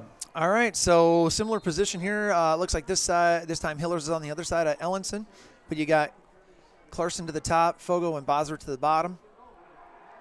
Here he comes. Oh, incomplete. It was a pass for Davis, and he just didn't hang on. Looking upfield before he had it. Yep. Intended for Davis. That's middle school football stuff, right? It right, is. Coach? Well, yeah, it is. unfortunately, it's at every level. It is. You see that a lot even on Sundays. So. Yeah, you do. Yeah, you do. And you know what? It's 38 seconds left. We got nothing to lose. We're going to try and go for it here on 4th and about 9. I mean, we had something happen on the last 4th down play, that little hook and ladder play. So sure. Let's see what happens with this one. Hornets to go for it. Looks like Fogo coming to the bottom of the screen. You got Bosworth at the bottom and Lewis to the top. Off back. Ellenson dropping back to pass, and he's going to fire it down the field for Bosworth, and he just overshot him. Overshot him. Double coverage. Yep. Intended for Bosworth. Yeah, he just sailed it over top of his head. So we're going to turn it over on downs to the Dodgers with about 32 seconds to go, and they're definitely into Hornet territory. So you sure don't want to. Yeah, you don't want to let one go here. I don't know what their field goal game is. I don't think I saw any of it in any of the film I watched. So. And they've been going for 2 on the PATs, so right. they may not have one. Right. All right, so 32 and a half left. Dodgeville is going to take over on about our 37-yard line. Yeah, the thing that we can't have happen here in this one, Jerry, is let any of the offensive receivers get behind our defense. Yep, got to keep everybody in front and get some pressure on the quarterback. Here comes that. And then tackle. You got to tackle yeah. also. That was a forward pass, so it's incomplete. But it doesn't take hardly any time off the clock, right? No. 29-1. No, biggest thing here, I would say probably above anything else, tackle. You got to, whatever they do, if they get the ball in open space, you got to come up and make a tackle. And try to tackle them inbounds. Yeah. And I think Dodgeville's out of timeouts, if I remember correctly. And I think we have one left, maybe? I think you're right. Yeah. Nah, I think maybe we both have one left. The scoreboard says we each have 2, but I don't think that's accurate. I'm not sure. All right. That should be a holding call. There he's down. And it's a sack by Brock Lewis. He snuck right in there. I mean, the refs have been flag happy. You may as well have thrown the holding call on top of that sucker. He got his jersey tugged big time. I think Dodgeville's and just let it run out up into the half. Third and 16 for Dodgeville. And if you remember, we kicked off to start the game, so Richland Center will receive. take the opening kickoff of the second half. Yep. Well, Jerry. Yeah. This is a little bit reminiscent of that Dells game. I mean, it was penalties, and penalties just killed us in that Dells game. And again, we're not going to take anything away from that Dells team. They came in, they were ready to play, but we just kind of kept kicking ourselves in the backside. All that yellow laundry on the field, not what you like to see. And then again, it came out a bunch tonight so far in the first half. Yeah, we started slow. That didn't help. Right. Dodgeville got out on us early because we were in kind of slow phase, I guess. Yeah. but once we kind of woke up and started playing our game, it's been much better, except for the penalties. Right. We've really hurt ourselves there, and otherwise we've done a nice job in the second quarter. Take away the penalties, we had a really good quarter. Right. I mean, that second quarter, that sustained drive, it started at the end of the first quarter, went into the second quarter. I mean, we were getting downfield, north and south running. Davis with some carries, Hillers with some carries, and got us all the way down. We got the score. The second time that we did that, we jumped down there all the way down. I think the words I used were, I think I saw 3 blades of grass between the side judge's shoe and where the pylon was. And again, it was just those penalties. But something that you brought up, Jerry, with that penalty, that aiding penalty, if you will, right. that push from the back. We haven't seen anybody call that yet this year. And this is the first time we've seen it. We've seen it done and not called. Right. So you unfortunately you can learn some things from not being called, and you're thinking, hey, this is a good thing to do. Like I said, you watch football on the weekend. Yeah, they do it all the time. Yep. So and it's legal there. It just isn't legal in high school, and so they caught us on it. And we found out about it today. It hurt, and it hurt a lot. It did. It was a 15-yard penalty, which I mean that took us out. I think it was second and inches on that play. Yeah. And if I remember correctly, watching it, Ellenson, he crossed the plane. He got in. Because we didn't have far to go, but then it was just that penalty happened, backs us up. We get another penalty, backs us up some more, and it took us out of contention for that second touchdown. Yeah. I mean, it just dropped us too far out. It did. So we're going to take a look. Bring you back here in just a little while. We're going to take a little commercial break, and then we'll have a halftime guest interview for halftime. So stick tight for that as well.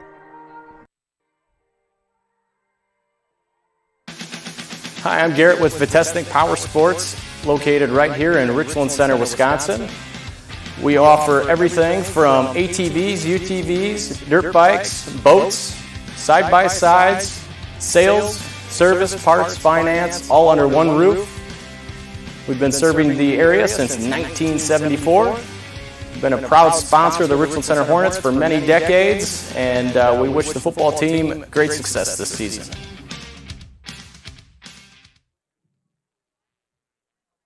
Hornet Football Summer Camps Incorporated proudly welcomes you to our live stream this evening.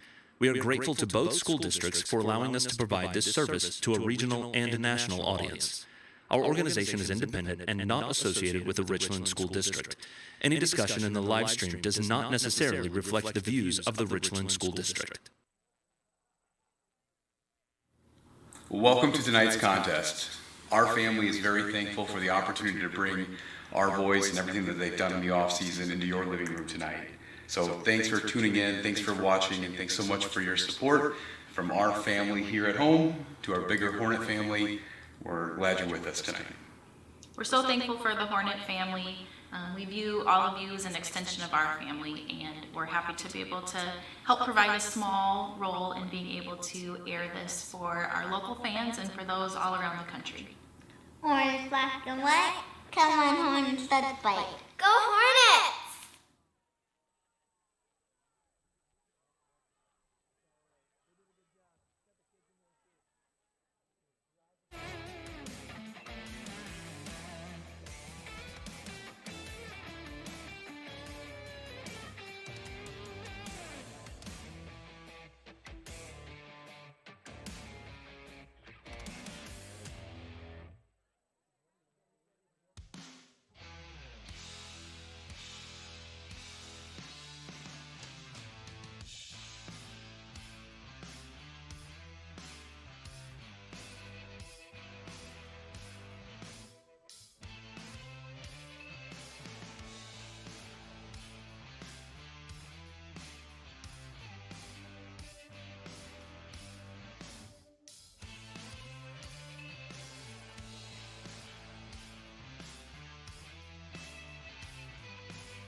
All right, I'd like to welcome you back here to Dodgeville. I got a special guest in the booth with us, Phil Nee. Very special. Very. We think of you that way. Absolutely. Good to see you guys. No, this is great to have to you see with you. us, Phil. You know, we get a chance, and the folks at home get a chance, hear you on the radio, calling all this stuff, and you've been doing it for how many years did you say? 35 years this year. 35, and Wow. you said you So- started at 7, right? At 7. that's right. Yeah, I was Age 42. I was a Doogie Howser of broadcasting back then. But, back when Kevin Winstrup was the starting quarterback. The Hornets made the playoffs that year in 1986. All right. Wow. Went over to the Dells and played that year. Had a really good game in the playoffs. Awesome. And kind of started some things. They were pretty strong in the late 80s. And, of course, went to state in 1990. So Right. great memories. Good So, deal. so you heard a little history right there, and that's You bet. something that Phil is an expert at. And Well, he's I like to live in the past. There's some days But, we all like to, Phil. tell us a little bit about this Dodgeville Richland Center rivalry and some Well- of the things that you're seeing tonight. Always a good rivalry regardless of the year, and I think some of the rivalry goes back to basketball. Sure. We've had a heated rivalry there. Saw a little bit of it in the first half. The Hornets kind of caught up a little bit. We saw some unique things. You don't often see the aiding the runner called, and I kind of questioned that when I was on the air on WRCO, because I've seen a quarterback actually push a running back, but but the explanation is you can't hold the running back up. You Okay. can push him, but you can't hold him up to maintain, Gotcha. and I think that's what they called, and I couldn't really see. I think that was the Right. call, Yep. and I had said the same thing on air. I said, we've seen it before, but it's never been called. Right. So, but you see it on Sunday, and it is legal, and I think it's legal on Saturday. So In college it's just football. it's I think just it not is. legal in high school. Yeah. Right. Under the Friday night lights. And the lights are a little brighter. They can see that a little better? you think? Yeah, I don't it's know. nice field. Nice shape here at Dodgeville. They've done a good job rebuilding the booth here. And Yeah, this is the visitors' side. It used to be. Yes, and I tell you what, last year I was here, and I was here as a spectator for a JV game, and we were sitting over there, and when Jerry and I came in, and I went, "Where's the booth?" Exactly. I wasn't expecting this because I've been over here as an assistant coach, and we sat in that other booth, and it wasn't always very pleasant. No, it was a little bit cramped, wasn't it? Yeah, you kind of had to bend down, and that's tough for an old guy. Much better. I am told that it was torn down like 3 weeks ago, so it's not been that long No, that it that hasn't. booth has No. been gone. It hasn't. We were talking to Joey Martin. He's the athletic director over here, and he was said that they had just gotten it down. So got things cleaned up. Right, actually, I think it was right before he said that Middle Point got here. The day before they got here. Yeah. They got the dumpsters out. So, but this facility that we're in right now, great, This working is out awesome. great. We would have been in third base years ago. This was the high school baseball diamond too. So Yep. we used to call a lot of games over here. Always seemed like it was windy and up here on the ridge, and the wind would blow the ball all over the field. it Yeah, I seemed can like. imagine. Yeah. I can I was imagine. talking to Coach Schwartz before the game, and I said, "Didn't we used to have like an infield insert that kind of went into the field here?" And We did. He said, "I remember that." So Absolutely. Yeah, I think Coach Schwartz might be the happiest guy tonight out here in this. Yeah, he's had to endure a few years of almost, I think, a few more than you maybe. 47, he tells me. Holy cow. This is his 47th year, Coach Yeah. Schwartz. So yeah, he's an icon, that's for sure. Absolutely. I don't think he does so much anymore, but he used to be the last guy to put long pants on. He Okay. used to wear shorts till Yeah, about I think November. you're right. I think Yeah, you're right. and, well, and if you saw that, I gave him a little shout out in that first half. That little crossbuck action you saw the Hornets run. Yes. I think they pulled that out of his playbook. Oh, I love that. I love that hook and ladder play. Oh, that You was know? another one, And yeah. and the kids love those. yeah. Their eyes got to be wide when that play comes into the huddle, because it's like, here yeah. we go. Yep. They probably practice this from day one, kind of the last play of practice to have fun or whatever, but they got to use it tonight, and it worked really well. And you wonder on plays like that, Phil, like you said, when the play comes in and the kids hear that and they get kind of jacked up, how do you contain that so the other side doesn't go, "Oh, guys, be ready for this one"? Yeah, Tip here it it off. comes. Yeah. Exactly. And then the onside kick. Yes. After the score. That was perfectly executed. Yes, too. it was. Yeah. Yeah, we talked about the same. Did you see who recovered that, by the way? I did not. I was Okay. thinking it was over by Brock Lewis, but I wasn't exactly Possible. sure. That yeah, very Brock well Lewis, possibly and I could thought be, maybe I 'cause- saw Alec McDonald over there as well. So, Yep. don't want to take it away from anybody. But yeah, it was perfectly executed. Really good stuff. Besides the penalties, what's your takeaway from the first half? Well, I think Richland Center's on the right track. I think maybe a little bit more of Bryce Hillers is going to wear him down a little Sure. bit. We could see that at the end of the second quarter. They're having a little trouble getting him down. Right. And I think that could come into play. And you just got to play clean football. You got to Yeah. you got to avoid the big penalties. Yeah, Those really have hurt. Yeah. They've really taken us out of some great field position, and we've shot ourselves in the foot. Yep. So, You got to think that the coaching staff talking to those boys down in the end zone are saying exactly the same thing. Exactly. Just clean that stuff up. When we don't have those things, good things happen to us. Nice So- win for the volleyball team last We night. were going to talk about yeah. that. Yeah. yes. As a matter of fact, I was almost right across the stage from you, or right across the court from you. It was a great game. We talked a little bit before this, and we're like, maybe didn't expect the sweep.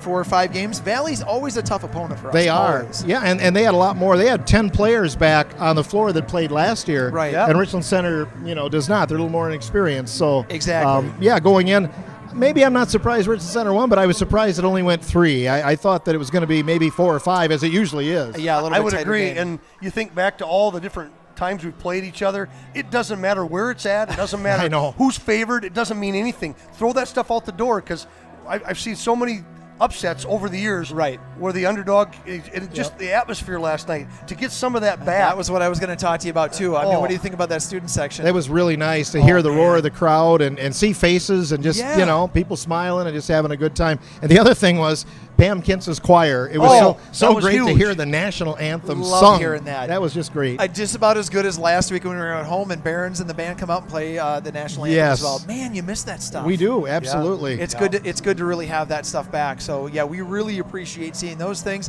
It was funny you say about the volleyball game and the kids being there last night, because I, talking a little bit about that with the kids today at school, and hey, who showed up to the game? The kids are all, man, it's so good to see that. Yeah, it was awesome. It was. And representation by the football team and the soccer team came up afterwards, and cross country runners. So good to see that support. Tough loss for the soccer team last night. They had Reedsburg fell 0-4, had some opportunities to score early on. It just didn't pan out for us. But again, another program that's also benefiting from that one hive mentality. The soccer programs, cross country, all of them together. It's becoming infectious, which is a good thing in a good way. I should be careful to say that word. The big thing is numbers, just to see that participation, and we're seeing that. Yeah, absolutely, it really is. Absolutely good stuff. Hey, Matt, how you doing? Oh, hey, this is an honor. I'm not used to being on camera. I should have combed my hair and maybe taken a I bit thought of you did. It was nice. I combed mine before I came on. Yeah, you did.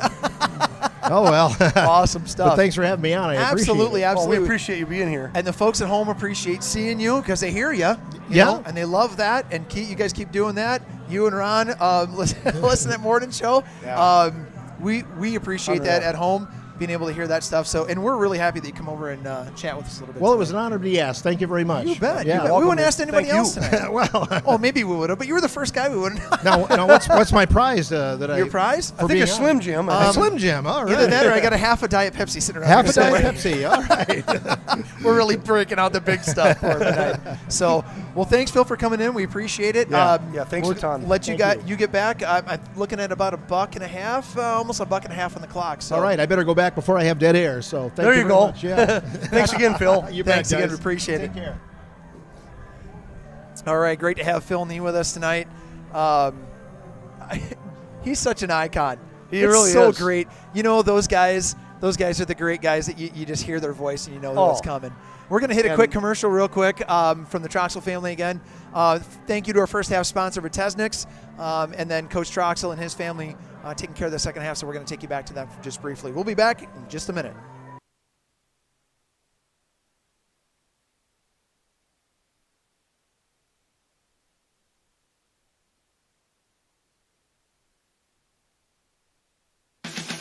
Hi.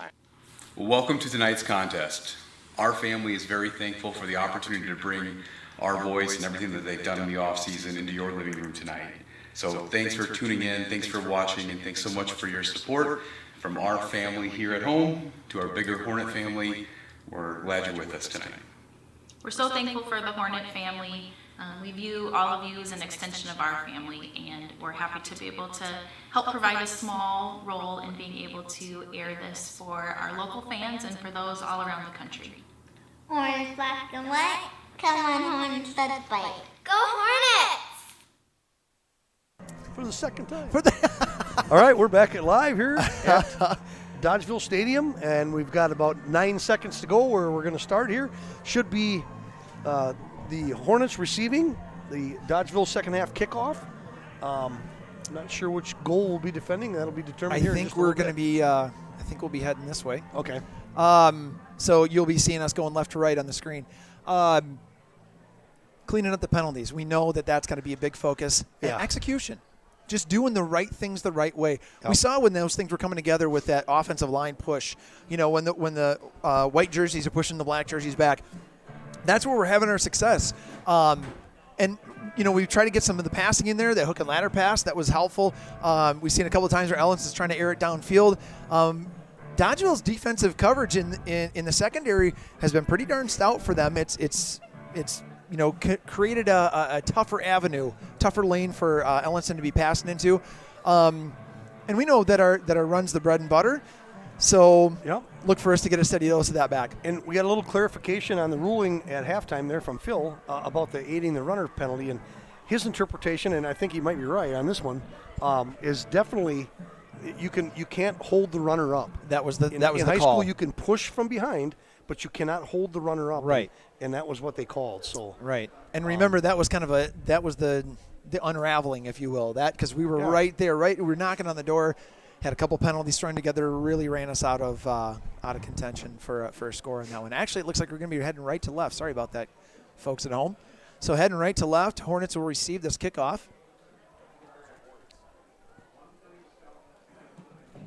Couple of awards we'll bring to you. The first one will be the Gary Schwartz Player of the Game Award, a new one that we're bringing in. So Coach Schwartz, you just heard Phil Nee, 47 years service here to the Hornet football team.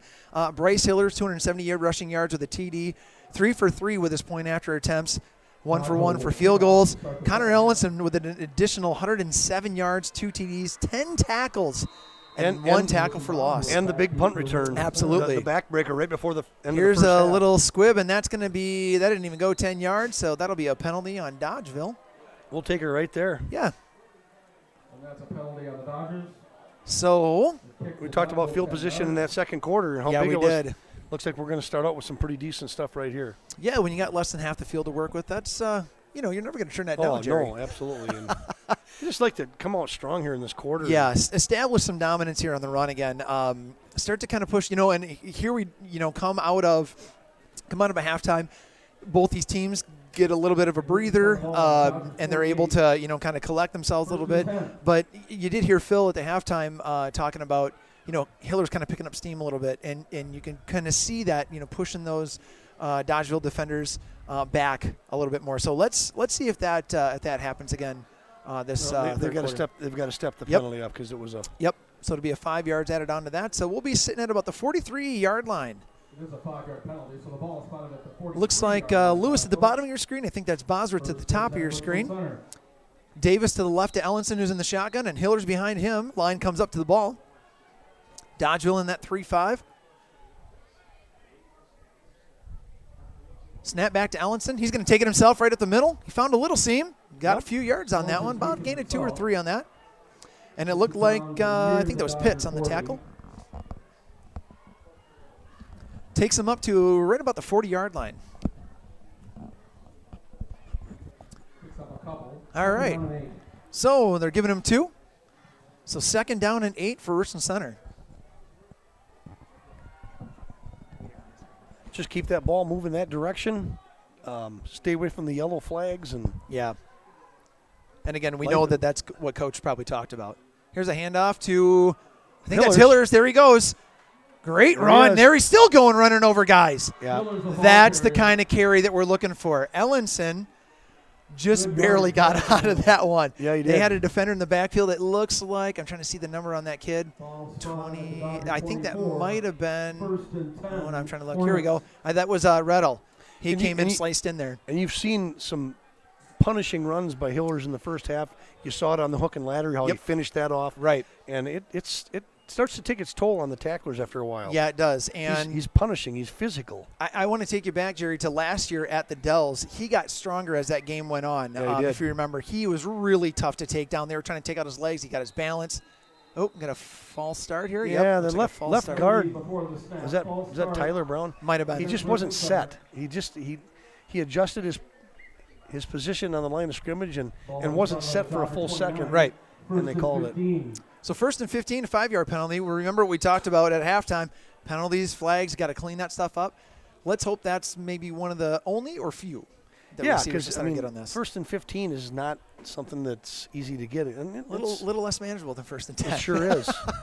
Here I am stating the obvious, right? Yeah, me too. But man, it's just it's been. We've seen enough of it already. Yeah, you don't need to work backwards. Let's work forwards. It looks like Clarkson at the bottom of the screen, and I think that's Bosworth to the top. Shotgun? Might have been. No, what do we got here now? What's the flag? Another false start. Before the snap once again. Jeez. Yeah, there's not. You get a great run by Hillers. I mean, that pickup he had was probably 20, 22 yards. We just lost 10 of them. Just on that stupid stuff. I don't know, Jerry, I'm up here with a headset on. I'm not down there with pads and a helmet on. We just want him to clean it up and start playing some good ball. Looks like Bosworth and Fogo to the bottom of the screen and Lewis to the top. Now Lewis is at the bottom of the screen, and that's going to be Hillers. Still running. It's a good run. Not sure how much he got on that. Picked up a couple. 1 or 2. So second and about 18. Went up through the middle there, and plenty of black jerseys to meet him. Ball at the 32 of Dodgeville. All right, Clarson's coming in. Lewis will head off. Remember we talked about in that first game that 4-receiver rotation that they'll have. That's Bosworth, Lewis, Fogo, and Clarson.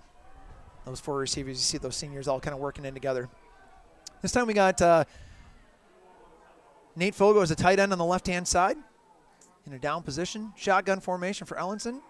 Looking for that. Oh, right there. There it is. Right in that seam. There he goes. Broke There the it is. tackle. Fogo touchdown. That's what we're talking about. Nate Fogo is exactly what we needed right then and right there. Made a nice catch right in traffic. And doing exactly what he wants to do. He told us that, I just want to run people over. Yeah. I just want to run people over. I get the ball in the field, I just want to run people over, and he did that right there. Much like Hillers, he's not much fun to bring down in the No, open. he's not. He's a big kid. He's a big kid. He's a big kid. Yeah, and over there, he gets over there. Coach congratulates him. Oh, him and Starks dancing it up. I love to see it. Yep. Those are fire. your changers. Get some fire here. We're going to go for the point after touchdown with Hillers. See if we can make this a 14-12 game. Snap. Hillers with the kick. It's Everything up, and was it's there. good. 14-12. 14-12. That's Nice how you pitch and start the catch from quarter. Ellenson to Fogo. He lined up on that tight end spot, right on the line there. Came off the line, got about 8 or 9 yards deep. Get a little fire bullet to Fogo. Turns around, and you're right, Jerry. He caught that in traffic. Yeah, Comes down with it, turns around, puts his head down, and goes. It was not an easy throw. It was not an easy catch. I mean, it was in traffic. And he just out-muscled the guy for the ball and then ran over the guy.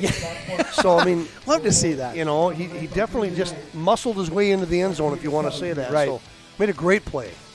Yeah, it's again those momentum swings, and so here's what we've been talking about, Jerry, with this first half, the penalties, stuff like that. Come into the second half, we're like, okay, let's clean that up, keep the sustained drive, get those things going, and we kind of got bit a little bit again. Hillers makes that nice 20-some yard run. We get 2 penalties, succession, couple of false starts, brings us back 10. You make up for it on that. Yeah. And if you're able to punch in the end zone, kind of put the cherry on the top. You know, another factor was the field position. You Yes. know, they started with the, I don't know if that was an attempted onside kick or a squib or what it was. Seemed but to be that way, yep. Didn't go 10 yards. We started off with excellent field position, Right. and we capitalized on it. And that's going to be a big thing. Again, we've been doing a nice job of trying to keep Dodgeville in not so great field position. Hiller's been doing an awesome job of kicking away from the receiver for the punt, pinning them in 10, 11, 12 yard range. So let's see what we get on this one. Here's kind of a low liner. Squibber, it's going to go out of bounds. Yep. And the kickoff goes out of bounds. So let's see what happens to that. Penalty on the Hornets. And we'll see where they place the ball with that kick out of bounds. Don't like to see that. No, it's a, we harp about field position and we just gave him something. Yeah. Ouch. I mean, I'd rather have it be something that's earned again. Right. This unearned stuff. Or, Yeah, we're making it easier for him. Yeah.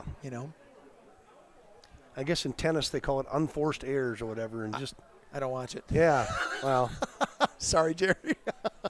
That's all right, bud. Yeah. So that moves them up to about the 35. Yeah, that's where they spotted. Yeah, not a good penalty. Well, none of them are good, but this one's not so great. 2 receivers right, 1 receiver left. You're going to have Bush back there in the shotgun formation again. Here comes the snap. He's going to roll out to his right. Look for that pitch, and there it is. Come up. There it is. Nice play. Yep. Clarson gives it over to Walker. Initial contact by Clarson and finished off by looked like Stibbe. Stibbe and Fogo. Yep. Second down and 11. Both of them all are right, in there, lost a yard.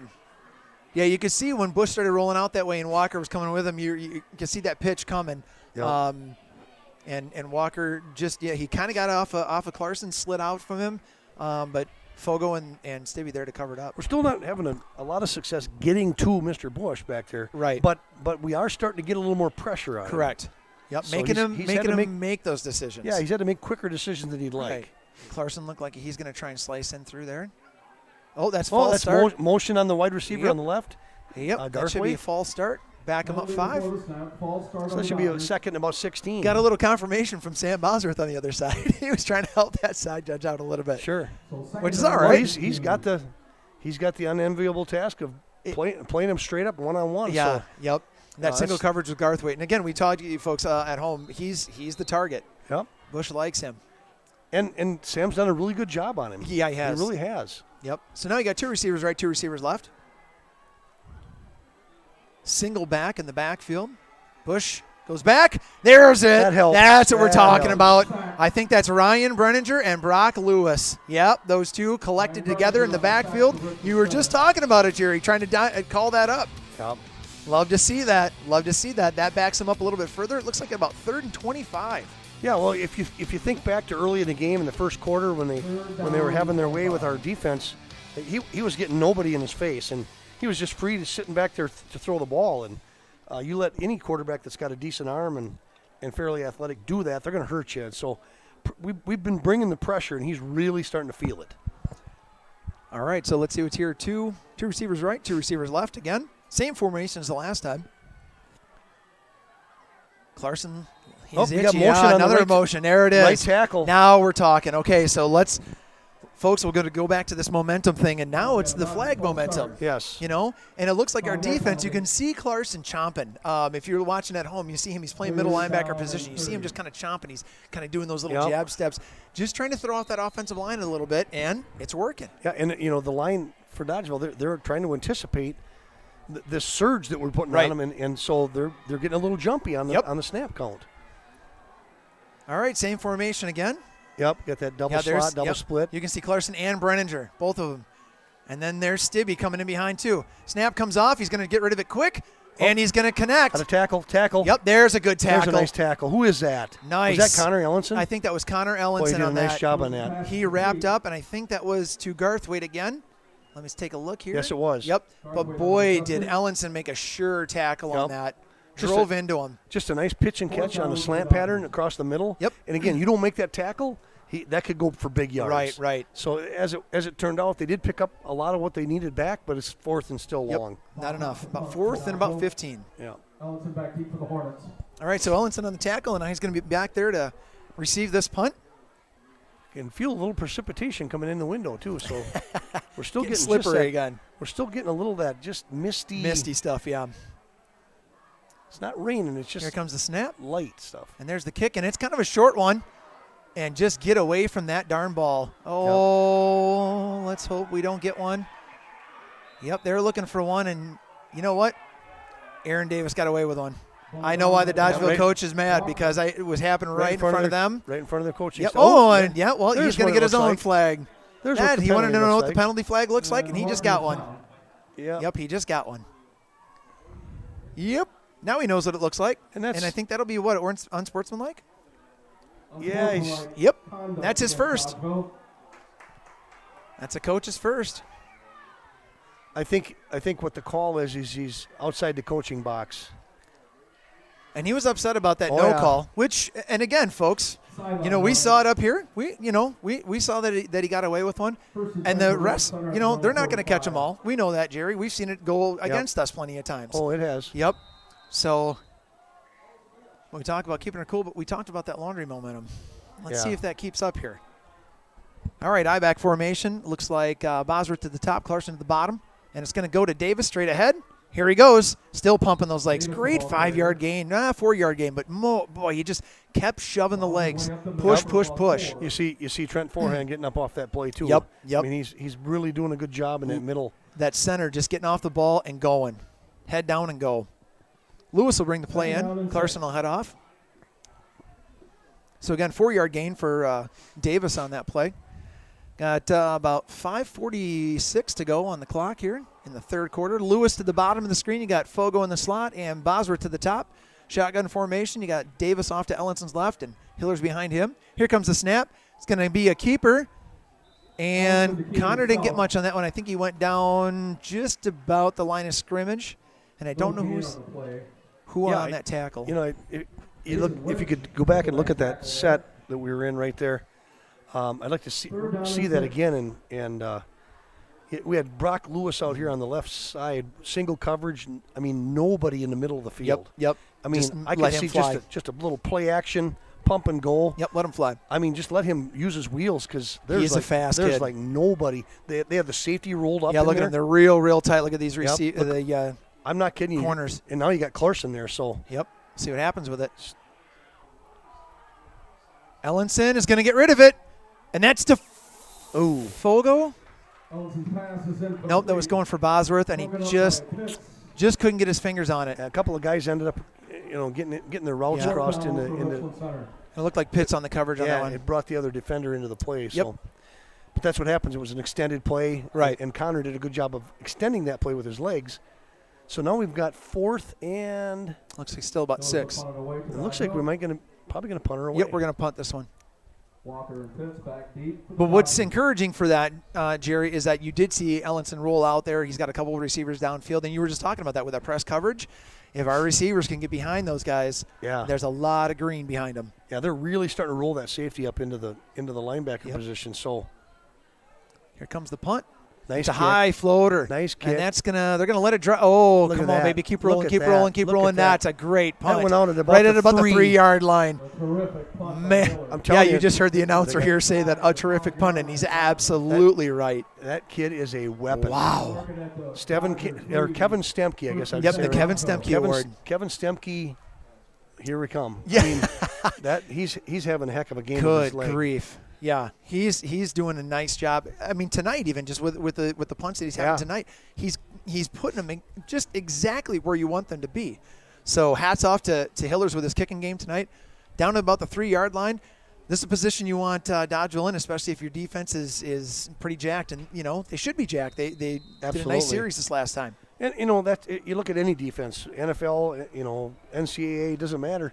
If you've got a great punt game, it plays into your defense. You're pinning people down all game, and you've seen it tonight big time from Bryce Hillers. Yep. Shotgun snap coming across the middle. Got to step up on that route. Alec McDonald on the tackle on that one, but he's got to come up a little sooner on that one. I mean, we kind of had the same look at that as Alec did. You could see that seam there. And that gets him that first down. Yep. Quick Jerry here, Eric Ritten tuning in from Milwaukee. He says, let's go Boogie. Stacy Umbehan listening from RC. Ruth Forehand from Chippewa Falls. Jeremy Hughesnick and Krista Lewis watching from Milwaukee. Morin Kimminier from Maine. Coming in from Maine. Wow. Oh, he's down. Was he down? Nope. And there's a picked off. There we go. This is pick That's 6. Ellenson. He's going to go in for the touchdown. Yeah, baby. Pick 6, Ellenson. Oh, man. We're talking about momentum, aren't we, Jerry? Yes, talking we are. about momentum, baby. Yes, we are. Woo! Beaufort, North Carolina. Brian Davis, thanks for tuning in. Oh, that's I bet awesome. you'd like to tune in for that one. Yeah. On the play, Garrett Bush slipped, went down. Obviously, is needed in touch, or they blew it dead. Right. It looked like it could have, but I'm glad it didn't. As it turned out, we got a tip pass and right into the hands of Connor Ellenson for a pick 6. There's you got the defense coming up big. Yep. Hiller's in for the extra point again, and it's That good. kicking game. There. Hey, 21-12, Jerry. Yeah. Hey, kind of reminds me a little bit of Fenimore. Yeah. So let's keep it rolling. Let's Yes. keep it rolling. 21-12, 4:06 left on the clock. Defense coming up huge again. Up 2 scores, defensive stop and score, all in one move. So again, what created that situation? Field position And pressure. Field position. Great punt down inside the 3, and boy, that just bodes well when you're on defense. Absolutely. Hey, I want to give you guys a quick notification. Southwest Wisconsin Shrine Club and Queen Bee Radio outside all-star linebacker winner Bryson Clarkson. You guys are seeing him up on screen. We had to wait. I found out about this. We had to wait, or I guess they had to wait to announce those awards because of the spring football season. Oh, okay. Didn't think about that. So they were kind of waiting to see what would happen with that. Sure. So congrats out to Bryson Clarkson. Again, he's been an animal on the field again tonight. Yeah, he's all over the place. Oh my goodness, that kid! Love to see him doing that stuff. I mean, if you're watching huddle, you're starting to set up practices. You have to game plan for him. Absolutely. I mean, he's a game changer on defense, and obviously it's nice to see him get some recognition from other people than just us, because he definitely deserves it. Yeah, I don't think you'll ever hear an opposing coach say Bryson Clarkson and the word slouch in the same sentence. Never happened. Okay, this is to Walker. Watch out this. Yep. Looks like Here a little comes around reverse. this way. Yep. Reverse around this way. Oh, And they got they've to got the open. wall set They got a up. line. They've got And the it's wall going to set be up, got a tackle. Yeah, we got to get on somebody. Here we go. Pushes it off again. Somebody better tackle him. Yeah. Man, oh man, Pitts returned that for a big gain. A gain of about maybe about 50 yards on that return. That was a deep punt. Walker grabbed it, and they had him reversing the other way. Came up the Dodgeville sideline. And Huge they had established a nice wall. Yep. And once he got through past the wall, then we missed a couple of tackles, and obviously field position's a big thing, and we've talked about it, and looks good for the Dodgers right here as they're in Hornet territory already at the towards the end of the third quarter here. 3:53 to go. On the Hornet 46. All right, 2 receivers right, 1 receiver left. Guessing that's Garthwaite at the top, and then we got something happening over here. Oh, timeout Richland Center? Richland Center. I think we were missing a defender. I think we had 10 on the field. Yeah, Dodgeville got a little bit of a break. Yeah, there. they did. And Dodgeville was hoping to get that snap off. The coach was over here going, "Hey, let's get going." Yeah. I think hoping to catch us. I think they were in jeopardy of a play clock violation, and Richland Center only had 10 guys on the field. Bailed them out. Again, those mistakes, those mental mistakes, you just gotta, kind of keep an eye on those things. Kind of, you don't want those. You don't want those to determine the game for you. No. That's the thing that we keep talking about. You don't want the rest to determine the game for you. You don't want the flags to determine the game. You want to determine the game. You want to determine that outcome. Yep. Well, we talk every week turnovers, penalties, and this game for us has been penalty ridden. Right.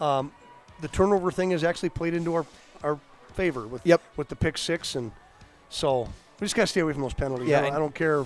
You might, and we avoided one there with a timeout. Right. But you don't want to burn the timeout. You don't want to burn those now either, because you never know if you're going to need them down the stretch. But probably a good use of the timeout. Yep. So. And now Dodgeville's getting in the player late. All right, 2 receivers left, 2 receivers right.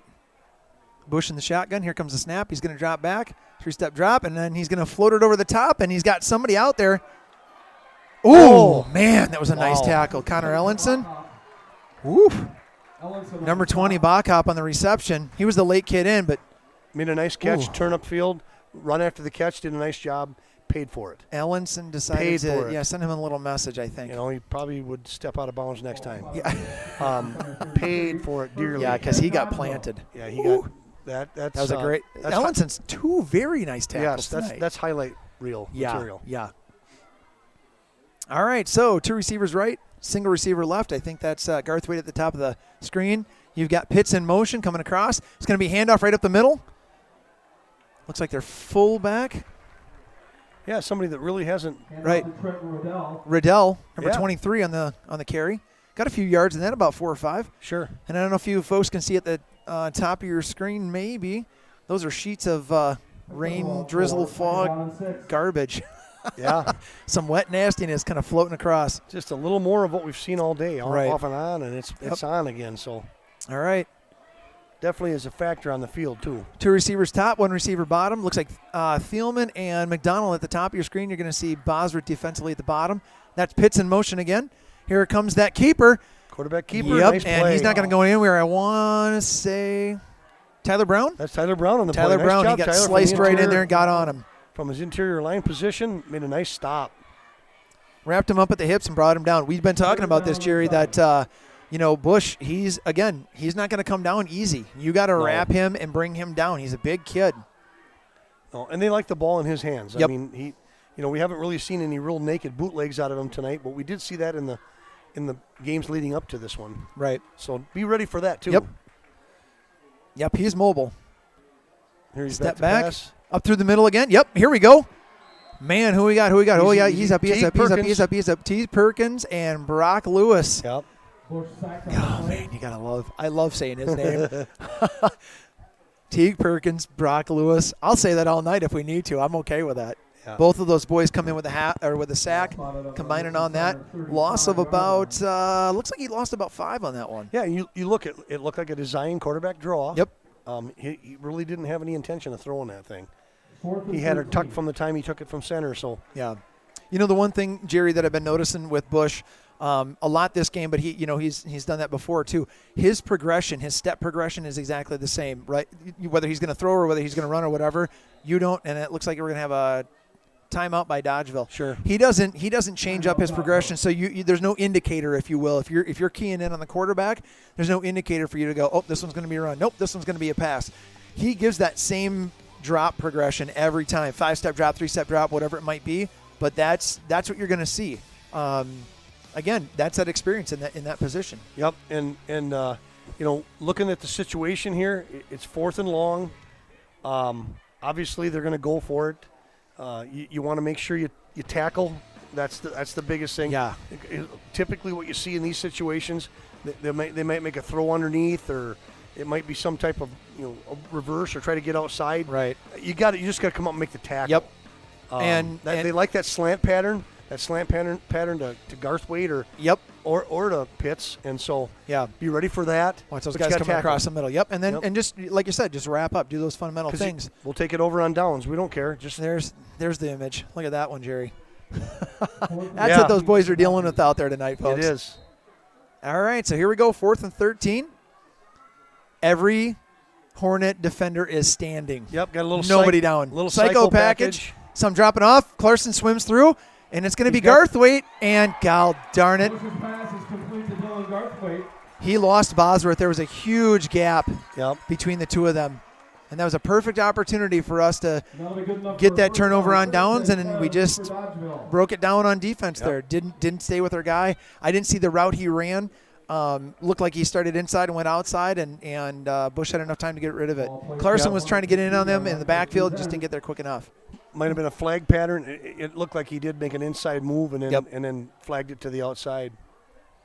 And he's a big target. Yeah, he is, and he's got good hands. Yep. All right, so gives him new life. Low snap. Bush is going to take it himself, and again, you got to get down on him. Looks like Perkins in there on the stop, along with a little bit of help from Fogel. Bulldogged him to the ground, picked up a yard. And he's down right now. He's down and holding a knee. And if you're a Dodgeville coach or Dodgeville fan, oh, man, they're holding his leg. Maybe he's cramping? I don't know. They're holding his leg up. You don't like to see that? Never like to see your quarterback on the ground? No. Don't like to see that. Hopefully everything's all right with him.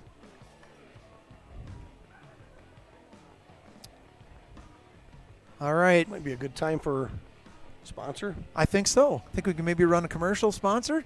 We'll talk to our production staff over here. We'll be back in just a second. Yeah. Welcome to tonight's contest. Our family is very thankful for the opportunity to bring our boys and everything that they've done in the off-season into your living room tonight. So thanks for tuning in, thanks for watching, and thanks so much for your support. From our family here at home to our bigger Hornet family, we're glad you're with us tonight. We're so thankful for the Hornet family. We view all of you as an extension of our family, and we're happy to be able to help provide a small role in being able to air this for our local fans and for those all around the country. Hornets black and white. Come on, Hornets, let's fight. Go Hornets! Thanks again to the Coach Troxel family. All right, so Hornets back on defense here. So a little different formation with a different quarterback because Bush got up on his own and came off on his own. But no, a bad snap. Ooh, get on it. There's a football. Get on there the ball. It is. White. That's Hornet ball. That's going to be Richland Center Hornet ball. There we go. Woo. Love to see that stuff, and I don't know who jumped on that one. It might have been Aaron Davis who finally came up with that ball. But the defense comes through. Wow. Man, that was nice. Another turnover. And we talked about how big those are. Yes, we have. And actually with the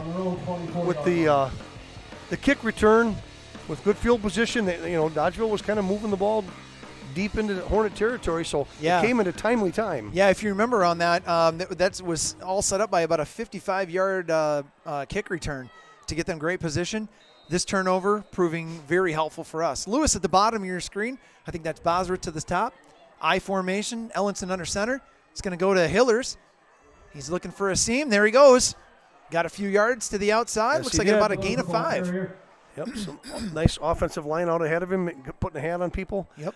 It is good to see Garrett Bush back on his feet. Yep. He's looks like he's good to go on the sideline here. Good news. He's just kind of walking it out. And yep. Yeah, it may have just been a cramp. I hope so. Yeah. Hope that's all it was. Something. So he'll be back next series for sure. Yep, nothing too severe. It looks like we're going to let the clock run out on the third quarter.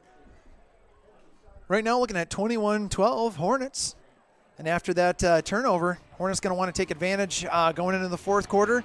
And, again, Jerry, I must sound like a broken record to these people at home. I apologize, but sustained drives. Yeah. Keeping the stuff going, staying away from the penalties.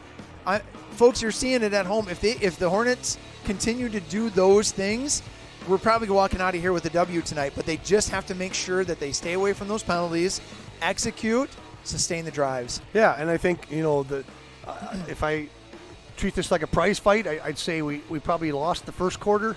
Second quarter was ours. Third quarter was ours. So we got to get one more. Right. We got to get this one. Yeah, you don't want to leave it in the judge's hands. No, right? that's exactly right. Get the knockout punch. No split decision in this right. one. Get the knockout punch. We want the real thing, and we determined that. And again, that's staying away from penalties, not turning the ball over, sustaining drives, right, and just playing good, sound football, both on offense and on defense. You bet. Hey, one more shout out I got to give real quick, and I got to look into the camera on this one. My daughter turned 8 today, so happy birthday, Lauren. Happy birthday, Lauren. Hope you're having a great time at home with Mom and Leah.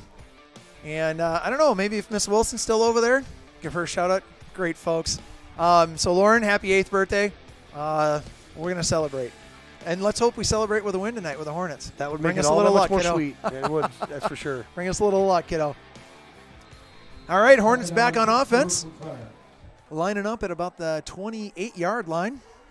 Second and about 4, maybe 5. High back formations going to, that looks like Ellenson in the backfield. And Pauls, I think so, Pauls, yeah. I think you're right. Yep, Ellenson on the ball as a ball carrier. Pauls as the quarterback. And we saw this against Fenimore. Kind of switching things out a little bit. We'll put Ellenson in the backfield sometimes as a running back, and we'll put Hillers in that position as well. So Drew Pauls coming in, junior, taking some snaps. I was going to say it looked like that jersey was a little bit lighter. Yeah, it did. and the nice thing is he gives you another element. He can throw the ball. Yes, he can. See the defense really well. And there's that crack back. And that's Fogo. Fogo. It's just a churning some yards. Yeah. And he's darn close to that first down yardage, and it looks like we're moving it ahead. He's going to get the first down on that. And one of the other features that bringing in Drew does for us is it gives us a chance to rest our backs. Right. We can go with Ellenson. We can give Hillers a break. Come back with Hillers, give Ellenson a break. They're playing on both sides of football. Right. A break is big to those guys, especially late in a game like this. Yep. Yeah, if you can get some breath in, take a little rest, stretch some things out, kind of feel come back into the field with some fresh legs, man, that makes a world of difference. And we talked about this too, as Hillers tends to get a little stronger as the game goes on. I mean, it's a little tougher to get him down. Ellenson back in the backfield again. I think that might be, is that Stibbe as a fullback? And it's going to be a keeper. And that's easy. Quarterback keeper. Drew Pauls on a gain. I think you're right. I think Yep. Stibbe's in at Colton fullback Stibbe is a for fullback. Davis, giving Davis a blow. Yep. Again, another guy that plays both sides of football. Yep. And we got a Dodger injured. If you have tired legs, you're not as effective. So yeah, I think that's we've got somebody down on the Brighton field. Judd, number 56 for Dodgeville, down on the field for an injury. All right, 21-12, 10:36 left in the clock, 2nd and 7. So Paul's picked up 3 on that quarterback keeper. And again, like you said, Jerry, you give that other element. It gives you something else, or if you're a Dodger defense, something else for you to think about, something else that you got to consider. We've seen how shifty and slippery Ellenson can be when he's carrying the ball. And again, you won't hear the word slouch and his name in the same sentence when he's got his hands on the ball. So keep that in mind too. I'm trying to think if I've seen Hillers out on the field for this fourth quarter quite yet. So he might be getting a nice little rest, keeping him strong. So that way, hey, fourth quarter comes around, we need a big run, pushing through the line, whatever. Yeah. Hey, we got a guy to get in there and do it. And he's beaten them tonight a lot with his leg too. Right. So you can't take that for granted. Yep. He's been awesome in the punt game. Yeah. The kick game. I mean, if the game's field position, he's huge. Yeah. So keeping him fresh is big. Here goes I don't know. I think that's Stibbe. You're starting to see a lot of other new shirts out there. Some clean shirts. Looks like Devin Snake. Devin Snake's in there. Yep. Davis, the ball carrier. Let's see who else in there. I thought I saw somebody else with a newer besides Paul's. So Paul's and Snake. Well, it looked like Aaron Davis on that carry. 3rd down and 7.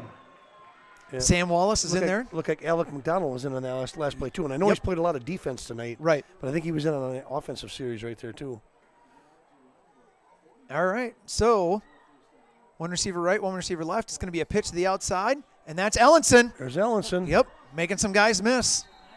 Nice run, and gets him the first down right at about the, I think that's about the 45-yard line. He's just, we talk about how shifty and stuff he is. He's got good hip action. He gets into that second level. Right. He's able to show a leg, make a cut. Yeah. Even on the slippery field, and really, he's tough to get. He's tough to get to bring down. Jerry, you've only really seen him go down one time on a slip, and that was when he was at quarterback. He was rolling out, trying to make a cut up, and he slipped. Other than that, his footing has been really sure, and I just saw that he went out. Now Hillers is back in. So Hiller's in the backfield. Davis will be probably in front of him. Just keeping him fresh. It's part of that sustaining drives that we talked about. Davis is actually going to go out in a receiving pattern here. I think that's Bosworth at the bottom. It's going to be a handoff to Hillers. There he goes. Nice 5-6 yard gain there. Yeah, that might be the first time I've seen Davis as a split out. I think he's done it twice. Now he got another Dodger down. Another Dodger down. And this, again, and the helmet came off. Yep. Helmet came off. Kids on Officials the ground timeout on the field. Yeah. You hate to see this. Yep. But, let's hope it's nothing serious. Just under 9 minutes to go in the fourth quarter. You get late in the game. Fatigue starts to set in. And unfortunately, that's when a lot of injuries occur and on both sides of football. So, just hopefully he's okay. And nothing serious. He's down for a little while here. So, yeah. But again, we can't surmise anything, but we're just hoping everything's all right with this kid. We talked a little bit about some of those new faces coming in. We're a little bit of some of that line rotation, not a ton. We talked about why in that first game that they were, kind of having a rough time with the line rotation and whatnot. But, with this one, now you kind of get a little bit of that lead. You can kind of start to play those guys in there a little bit more. Rain coming down here again, as you guys can see that, against the Dodgeville High School sign there. Yeah, and this is great duck weather. It looked like Dylan Garthwaite. It was Garthwaite. He's coming off on his own accord, but he looks like a little shaken up. A little stiff there, yeah. Kind of saw him kind of stretch his neck there a little bit and whatnot. And we did say that his helmet did come off, so maybe he might go through a little concussion protocol here possibly. Not sure what happened there, but we're hoping he's all right too. Yeah, I hope so. Big weapon for Dodgeville. Yep, nice ball player for sure. All right, Clarkson to the top of your screen, I believe, and it looks like Bosworth to the bottom. Paul's in the shotgun. 2nd and 5. And I think that's Hiller's just to his left. And you're going to see Drew did do exactly what he did against Fenimore. He's going to wait till that back judge starts counting down, and then he'll get the snap. And so he's waiting. Still waiting. I'm going to take all the time off the clock that he can. Yeah. There we go. There comes the line judge. Back judge. Here it goes to Hillers. Going to try to go to the outside. And, boy, somebody got through there really fast. Yeah, that was a nice play. Nobody put a hand on him. 62 maybe. 62? I think. I might be wrong on that. 68. And I don't have a 68 on here either, so I'm not sure who that was. Could have been a nice play. Yeah, sliced through there and got him quick. Picked a gap, shot the gap. Yep. Made the play. He wrapped up Bryce and took him down. Not an easy thing to do. No. We were at about 2nd and 5, and now we're 3rd and 9, so loss of 4 on that play. Bosworth and Fogo to the bottom of your screen. Lewis to the top. Now Fogo's going to move over to the other side. Oh, now he's going to be in the backfield, so he's lining up. Looks a little bit confused. There's some confusion. Yeah, we're going to take a timeout. Time out on that. Yep, not exactly sure what was going on that one, but. Yep, little confusion on the offense. And again, some different personnel on the field. Right. You're going to have some of that. You don't want to screw this up at this point in the game. I mean, really, you don't. I know.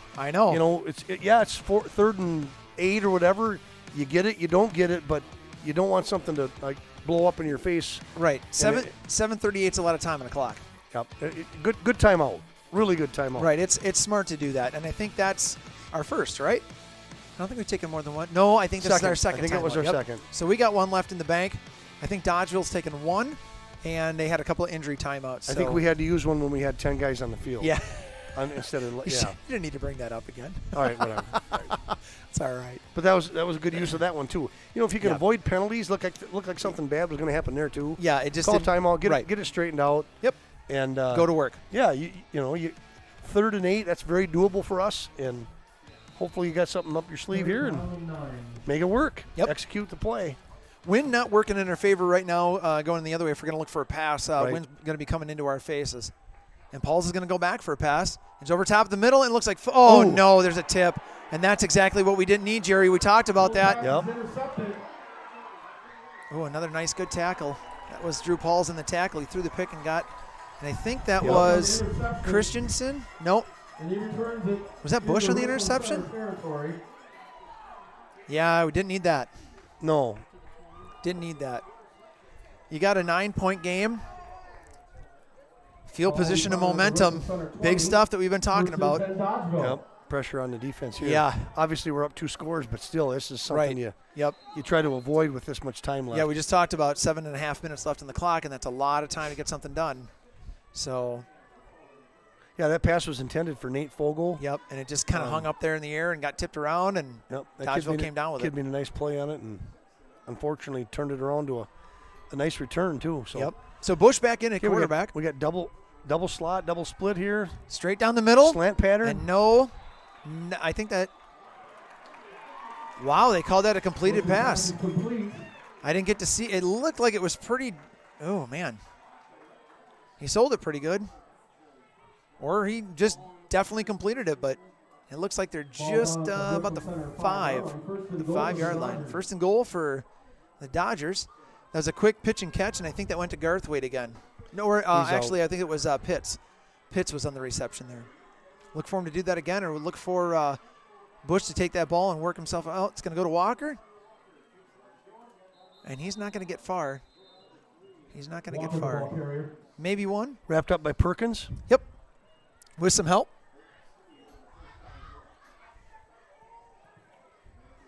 Don't know that we'll see Garthwaite back tonight. 2nd and goal on the sideline right now at the 50. So I'm not sure what happened on that. But it looks like he's going to be out probably for the remainder of the game here. And that's a big loss for Dodgeville. He's the target. Bush definitely looks for him. But not to say that Pitts is, can't pick up that slack at all. He will. All right, trying to get the play going here. Dodgeville coaches are hollering that in. Motion. And it's going to be a handoff right up the middle, and he broke one tackle. And then he gets pancaked at the end by Bryson Clarkson. That was Riddell. That was the fullback. Yep. Straight ahead. And Dodgeville's trying to hurry this up to see if they can get themselves into the end zone here. Push this score a little wider, or a little narrower, I should say. So 3rd and goal from the 5. Thielman comes off, and Hillers comes back in on defense. Yeah, now they're taking their time. Just under 6 left on the clock. Third and 4. 3rd and goal from the 4. Just inside the 5, it looks like. All right. Looks like Riddell and Walker, and it's going to be, nope. Looks like we're going to have a procedure. False start. Yep, That'll back him up false 5. 3rd and 9. 3rd and goal from the 9 now. Look like a quarterback keep. Yep. Yeah, it certainly did. They were faking that motion across, and it looked like Bush was just going to hang on to that, try and find a seam up the middle. Pick his way through. Yep. And again, folks, he's shifty enough to do that, and we've seen already he's a mobile quarterback. You can't take him down with a shoulder tackle. On the Richland Center 9-yard line. All right, so that penalty working in our favor. Timeout, Dodgeville. Dodgeville. And I think that might be be their second. So each team got one left in the bank. We're looking at about just under 5.5 minutes left in the 4th quarter in the game here. And again, Jerry, we talked about this momentum swing. That tip and that interception by Dodgeville gets them right down here. They're close. I mean, they're knocking on the door. They're down at the 5-yard line. And then here comes that penalty to kind of back things up a little bit for them. So hoping the Hornet defense can kind of capitalize on that. Yep. It almost always comes back to turnovers, penalties. And, we had a key turnover there. Went against us. The kid made a nice return after he did the pick and gave them ideal field position. But, again, what's causing them to stay out of the end zone? Pretty good defense plus penalties. Yep. So penalties has been the name of the game on both sides. I think that's been our headline for tonight. Laundry. Want to give a quick shout out to the more technologically disadvantaged of some of us. Eric Renner said his family's watching from Lake Petenwell. So we're happy to have you guys joining. He goes, I don't know how to do that on YouTube. That's all right, buddy. I don't know if I do either. It's okay. All right, Rory Schultz coming in from Oshkosh. See what else we got here. Colton Wilson. Here he comes rolling to the left. Bush. And he's going to throw. And it's nice tackle by Sam Bosworth, but I do see some laundry in the back. Looks like a place for a hold. Holding for, yep, that's kind of what I thought it was going to be too. And I'm thinking we'll probably take this. Oh, yeah. Rather than give them 4th and goal at the 4. Jerry, got to give you this one. Thanks, Noah Johnson, for typing in. You see this? Noah Johnson says, best looking commentator this side of the Mississippi. I don't know what game he's watching. I'm not sure which one that's going to be. Thanks, buddy. Take your Coke bottle glasses off. It's Mr. Lynch and Mr. Chambers. I don't know about the best looking, but hey, what the heck? I said I got a face for radio. Let's makes see. 2 of us. Remember, I played with a leather helmet and no face mask. Back when the rainbow was in black and white. I just forgot the helmet at home. Too many home games of that one. Been a long time. Yeah. All right, we got 3rd and forever for about 25. Keep it in front. Keep it in front. Yep. Don't let anybody get behind you. That big play. Bush is going to step back and he's going to throw, and it's kind of a wobbly ball, and it's going to be out of bounds. Incomplete pass. There's nobody over there. Is there an official over there? Yeah. 4th and goal from the 25. And I think that was Davis and Lewis, I think, in the backfield. He was definitely out of bounds. Yes, he definitely was. I hope they were able to see what we could see from here. So it's 4th down and 25. Goal. 4th and goal from the 25. Yeah. So again, keep it in front. Yep. And tackle. And that's the biggest thing. Don't let people get behind you here. Right.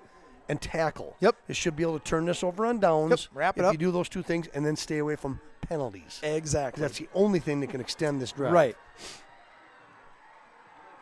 Okay, trips down to the left, and then a single receiver to the right. So watch that. They did this last time. Loosen those safeties up. Here comes that crack black. Watch the guy coming across the middle, and there he goes. And who's going to be on the tackle? Alec McDonald. Nice He got play. him. Nice job. Nice job. Way to get it done. Oh, yes. Alec McDonald coming up with the tackle. Play. The stop. Oh, we got a Dodger down again. Hold on. Yep, got a Dodger down again. That was the receiver. I want to say that might have been Pitts.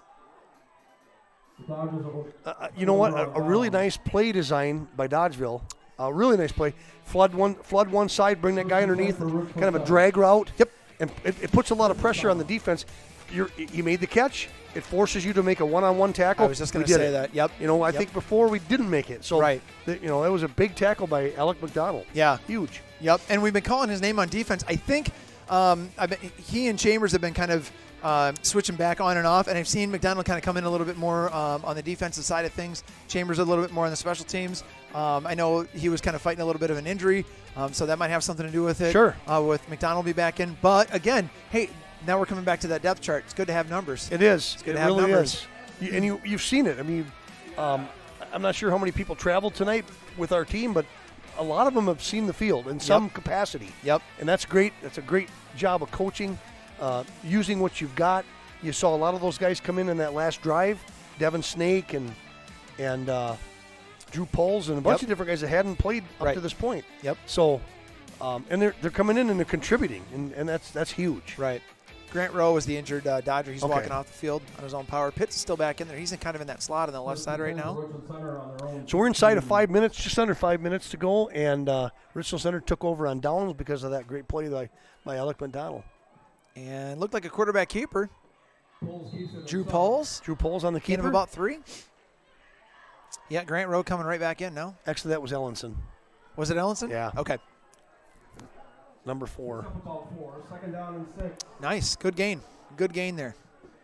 All right, Ellenson back in the QB position, and Coach isn't really in a hurry to send this play in. Can't blame him. Eat up some of that clock. Lewis will bring it in. No, I think you'll see what you saw out of Poles last series where he was looking at the back judge to see when it gets to the 5 count, that's when you start your cadence. Ellenson. Pauls did it last time. Yep. Ellenson in on this one. Yep. One receiver right, one receiver left. Power back formation in the backfield. Yep, there he goes. Ellenson back under center. He's in his 5 count. Here comes the handoff. Going right up the middle. And some yardage on that one. I can't tell. That might have been Aaron Davis again on the carry. It was the fullback. I'm guessing it's either Davis or Stibbe, one I of the two. think that was Aaron Davis. Davis, Yep. yeah. So Clock- down under 4 minutes now. Yep, clock winding down, just exactly what we want. If you're a Hornet fan, that's what you want. Got a lead of 9, 2-score lead, and the possession. Yep. Third and about 4. First down here would be huge. Yeah, it would, especially with one timeout. Yeah, left on Dodgeville's looking Dodgeville. for a stop here on this, and we're looking to get it past the sticks. All right, under 3:30 now. Ellenson taking his time, waiting for that back judge. Here comes the count. And it looks like it's going to be Hillers, and he's going to be short of the first down. I think he maybe got a yard or so. Hiller's the ball carrier. Yep, 4th and about 3 or 4. Punting situation here. It'll be 4th down. When you think about the way this game has gone, this isn't such a bad thing. No. That kid's leg has carried us in many ways tonight. Right. And so if we could just ask for one more out of him, I hope so. We can dig deep down. And Let's hope he didn't hear that because we don't want any pressure on him. Yeah. Yeah, I don't think he's mic'd up tonight. So No, that's good. Yeah, that's good. Oh, speaking of miking up, stick around for after the game. Coach is going to send an offensive and a defensive player up here, so we get a chance to chat with those kids. So stick around for that. Ellens is going to. Oh, I'm sorry. Hiller's going to keep it. Oh my gosh! He's And gonna there he get it. goes. He's going to run for a first down. Yep. for Richland Center. That's a killer for Dodgeville's defense. Yep. You know what? He saw something there that he liked. Result in a first You down bet. for We saw that last week. Yes, we did. Wow. What a weapon! I mean, It is. What a weapon! You know, you got to play honest because the guy can kick it out of. Yes, he can. He can kick it out of the stadium, and then he's also a running back, Yeah, he's and a got- very good one. Got So, I some mean, legs under him. That's called a weapon. Yeah, it is. And A dual threat. yeah. A dual threat. So that's going to give us a new series of downs, and again, I think Dodgeville's down to one timeout. Yes, so, they are. 2:20 left on the clock. Yep. And you're going to see this clock get wound all the way down. All right, so Hornets go to the offense. It's going to be Straight Davis ahead to straight up the Davis. middle. Nice push. Davis, the ball Still carrier, going. plows his way up to That's the another field. first Picked up down. another first down. I My goodness. Wow, Dodgeville's going to take the Timeout, timeout Dodgeville. now. Going to use his last one. Yes, he did. That's got to be a first down. No, they're calling a first down. Yep, they're moving the chains. Wow. Boy, that was a heck of a run. Yeah, it was. I was kind of holding my breath a guys little hanging bit. all over him. I was kind of holding my breath a little bit. I didn't want to see that ref on the sideline Well, do that call again. Yeah, the aid and the runner. Yeah, the aid Not and the only that, a lot of times when you see a scrum like that, you worry about the ball coming out. Right. Yep. You know, you get the guys standing up and people in there digging at it. Yep. and- Punching at the ball, just trying to poke that thing out. And we've seen it slip out once already tonight. So, yeah. yep. No, that was a great run. Very good Aaron run. Davis pounding it up the middle. Workhorse tonight on those straight ahead He's had runs. a lot of nice runs tonight. Yeah. It'll be curious to look at the stats when we get done here because he's had a lot of quiet yards inside. Yeah. He's that. He kind of reminds me of that John Kuhn guy. Yeah. You know, he's not an outspoken dude. He's going to show up and he's going to do the work he needs to do. And so coach says, "Hey, I need you to get me 10." All right, coach, I'll go do it. Yep, he just did. Awesome to have that. All right, so 2:12 left on the clock. Ball's sitting just past the 50, so on the 49.5, I guess you could call that.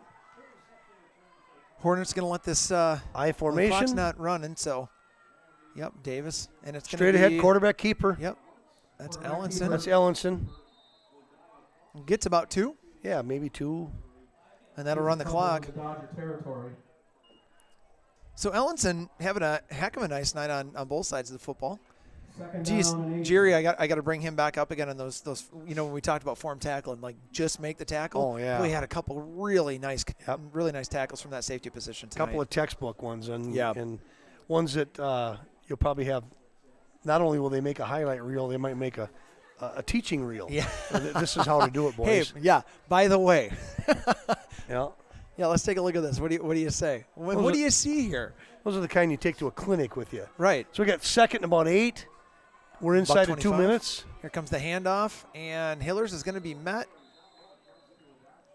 Yes, a few Probably lost a Dodgers couple there. there. Yep, back to 3rd and 10. Again, we're in this situation, Bryce has been told, and he knows better. He's a senior. Just hang on to the ball. Right.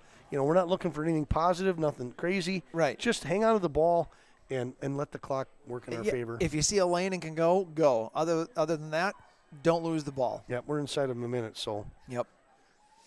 Ball back on the 50. 3rd and 10. You said teachable moment. How did you know how to say that? Did you do that for a while? Yeah. Couple of years. Anyway. Couple of years? Oh, boy.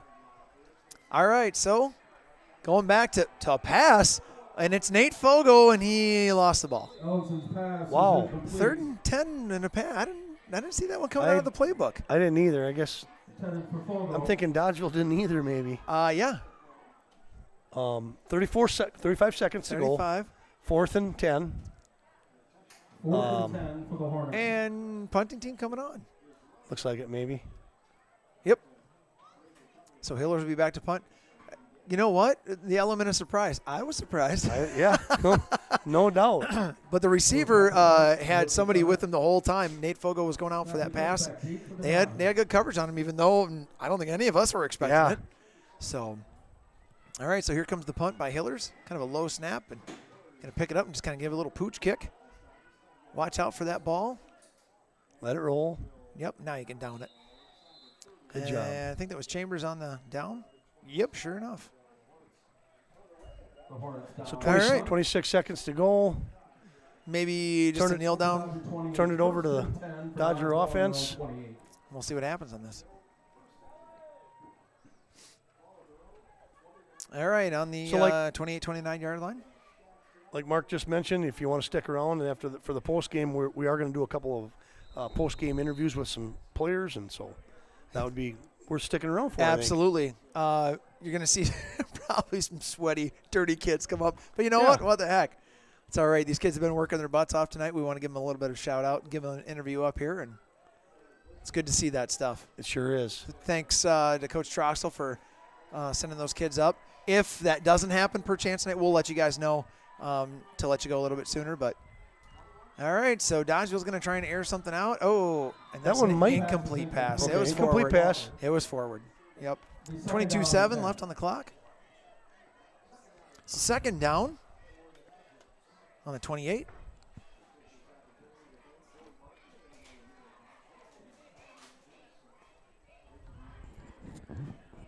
Yeah, we'd like to tell you who's coming up, but we don't have that information yet. Yeah. That's classified.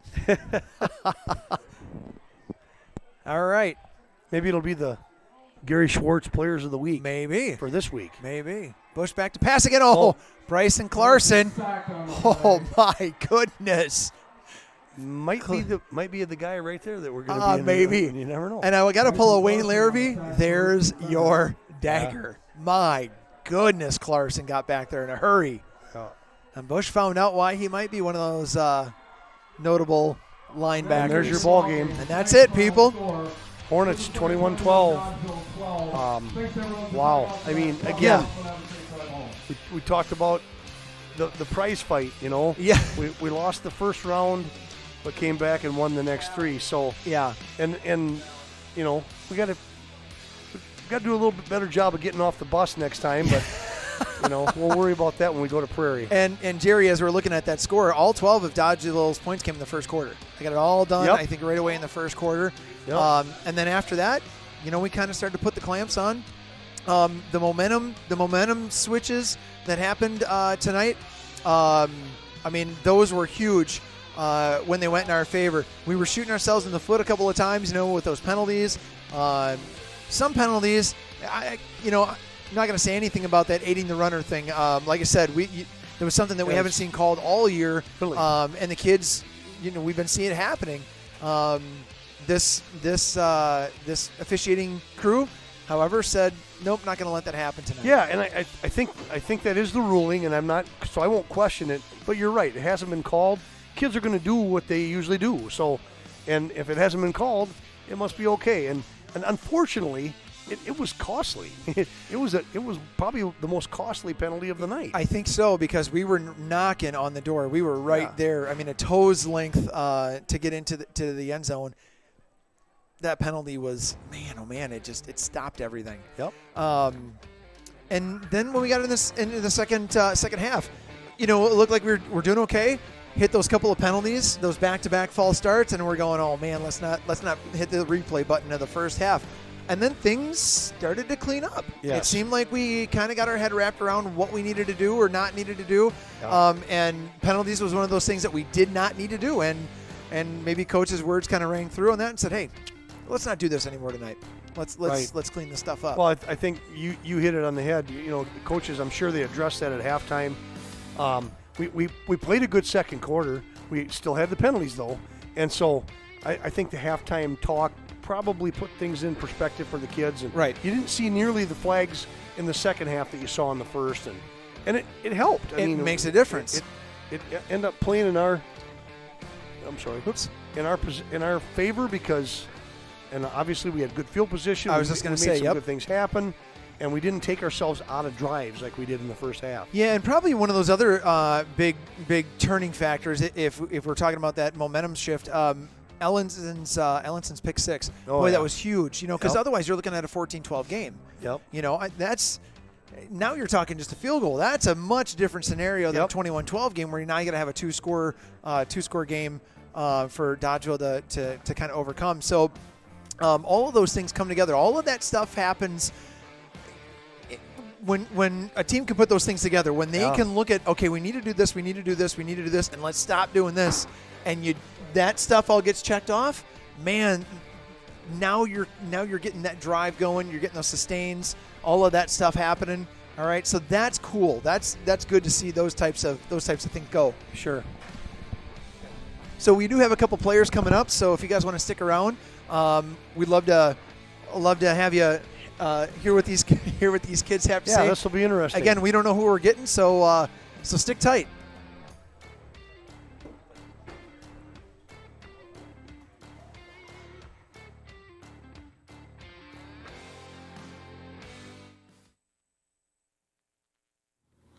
Welcome to tonight's contest. Our family is very thankful for the opportunity to bring our voice and everything that they've done in the off-season into your living room tonight. So thanks for tuning in, thanks for watching, and thanks so much for your support.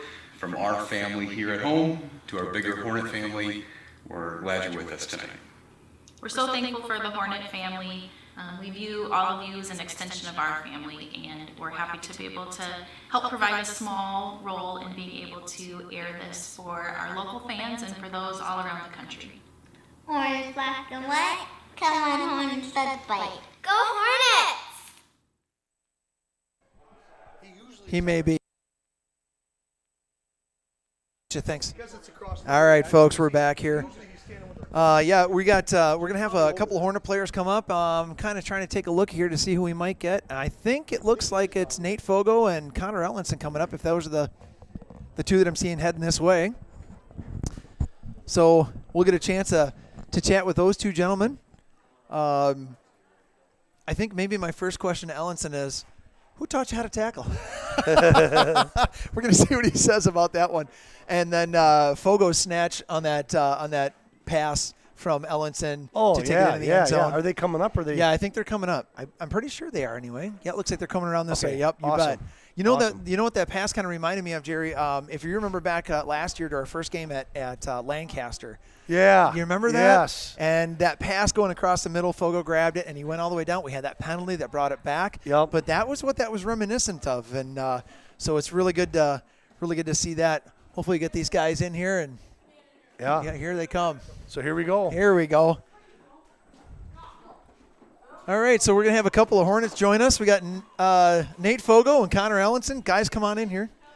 We're going to get the camera on here. Yeah, you get – you're live, baby. You're live. All right, so you guys see the screen right down here? Yep, all right. Okay, so what do you think, gentlemen? That was one heck of a game. That was one. Richland Center Hornet football right there. Yes, sir. Yeah. I love that. I love that. Okay, so Ellenson, I got a question for you right away. I told Jerry I was going to ask you this. Who'd you learn how to tackle from?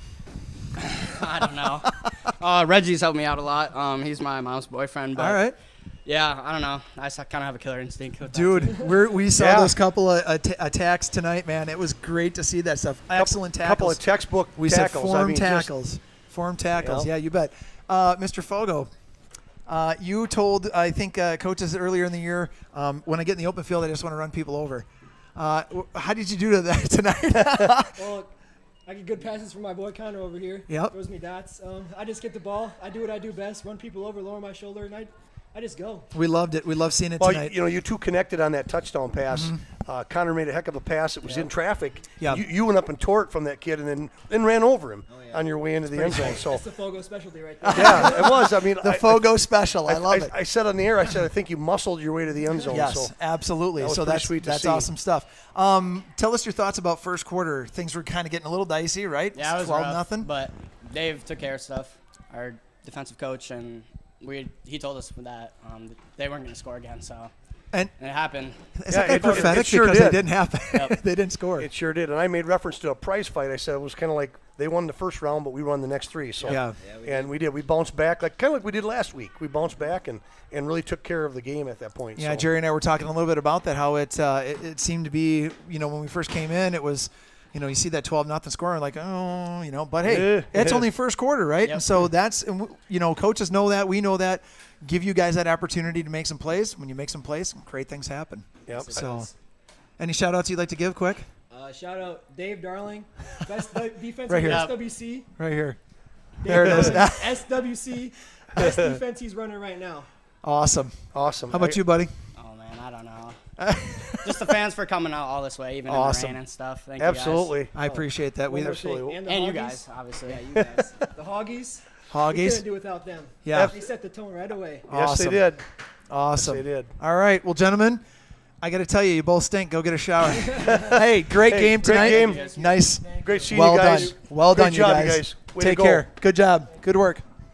All right, Nate Fogo, Connor Ellenson, couple of playmakers tonight.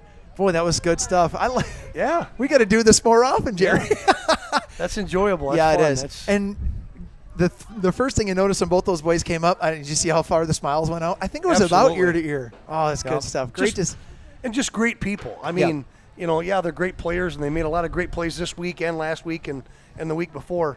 But just, off the field, those are two top-notch students. And Yeah, they are. Top-notch kids. And, I've got the fortune of teaching both of those kids. Yep, and, me too. Yeah. And I've just been so lucky to be around them and to see them have success. That means a lot. That's that one hive mentality there. It really I is. loved when Connor said, "Hey, thanks for the fans for coming out, driving this way in this kind of weather." Yep. Good stuff. Good stuff. We're glad that those kids recognize that, and that's that's also a reflection of that coaching staff too. It sure is. They're trying to sure grow. is. They're trying to grow men out here. And you know what? I think they're doing a pretty darn good job of it. Yeah, and I should call them young men, not kids. Yeah, It's but habit. When you're ancient like me, everybody's a kid, I guess. So I guess they but are. No, they really are great young men, and You bet. And it's great to see them have the success we're having. And I'll tell you what, you enjoy this one, you take it home, you just enjoy the weekend, and then you get ready for Broadhead Judah next week. I was just going to mention that. So, yeah, next week we're going to be back home. Broadhead Judah is going to be our game. That should be another 7 o'clock kickoff. Our live stream sponsor for that is going to be Royal Bank. We want to give another shout-out to Vitezniks tonight Big time. for sponsoring the Big first time. half. And then also to the Coach Troxel family for sponsoring that second half. Again, folks, we don't get to do this unless you guys do that stuff. So we appreciate that tremendously. Again, maybe we got faces for radio, but we'll bring it to your living rooms every Friday night. So Broadhead Judah next week. Royal Bank's a sponsor, and it'll be Teacher Coach Appreciation Week as well. So. Hey, should and be how some about a stuff. shout out to our crew here? Yeah, if we can kind of, I don't know if I'm going to try and, I'm not real good he's with the gonna camera swing thing, the but camera here, and I'll get- pan over to these folks. Look at these people Yeah. never stop working. Yeah, these fine folks are the ones that are doing all this they're the work ones that for us. bring Give it them a to you. wave. Yeah, it's fine. You can give them a wave. Go ahead, Matt. It's okay. There's a shout There out. we go. Hey, there we go. Now we're talking. Awesome crew. Yeah, we, Jerry and I have said this multiple times. We are completely fortunate to have these folks working with us and bringing all this stuff to you guys. We rode down together and we were kind of two old guys get in the car. They start reminiscing and we're like, yeah, we never had this when we were younger. So really cool stuff for that. So next week, Broadhead Judah at home, 7 o'clock kickoff. Hope to see you folks there. Yeah, definitely. So we're rain or shine or Yeah, snow. you just I don't know Are we what gonna get Mother snow next Nature. week? You never know what Mother Nature's going to dial up, and then as we get deeper and deeper into the fall. Yeah, we're dining with the heat last week, and it's a cool 61 and rain tonight. So, yeah. But all right, Hornet Nation, we will see you folks next week. Take care. See you next week. Thank you for everything.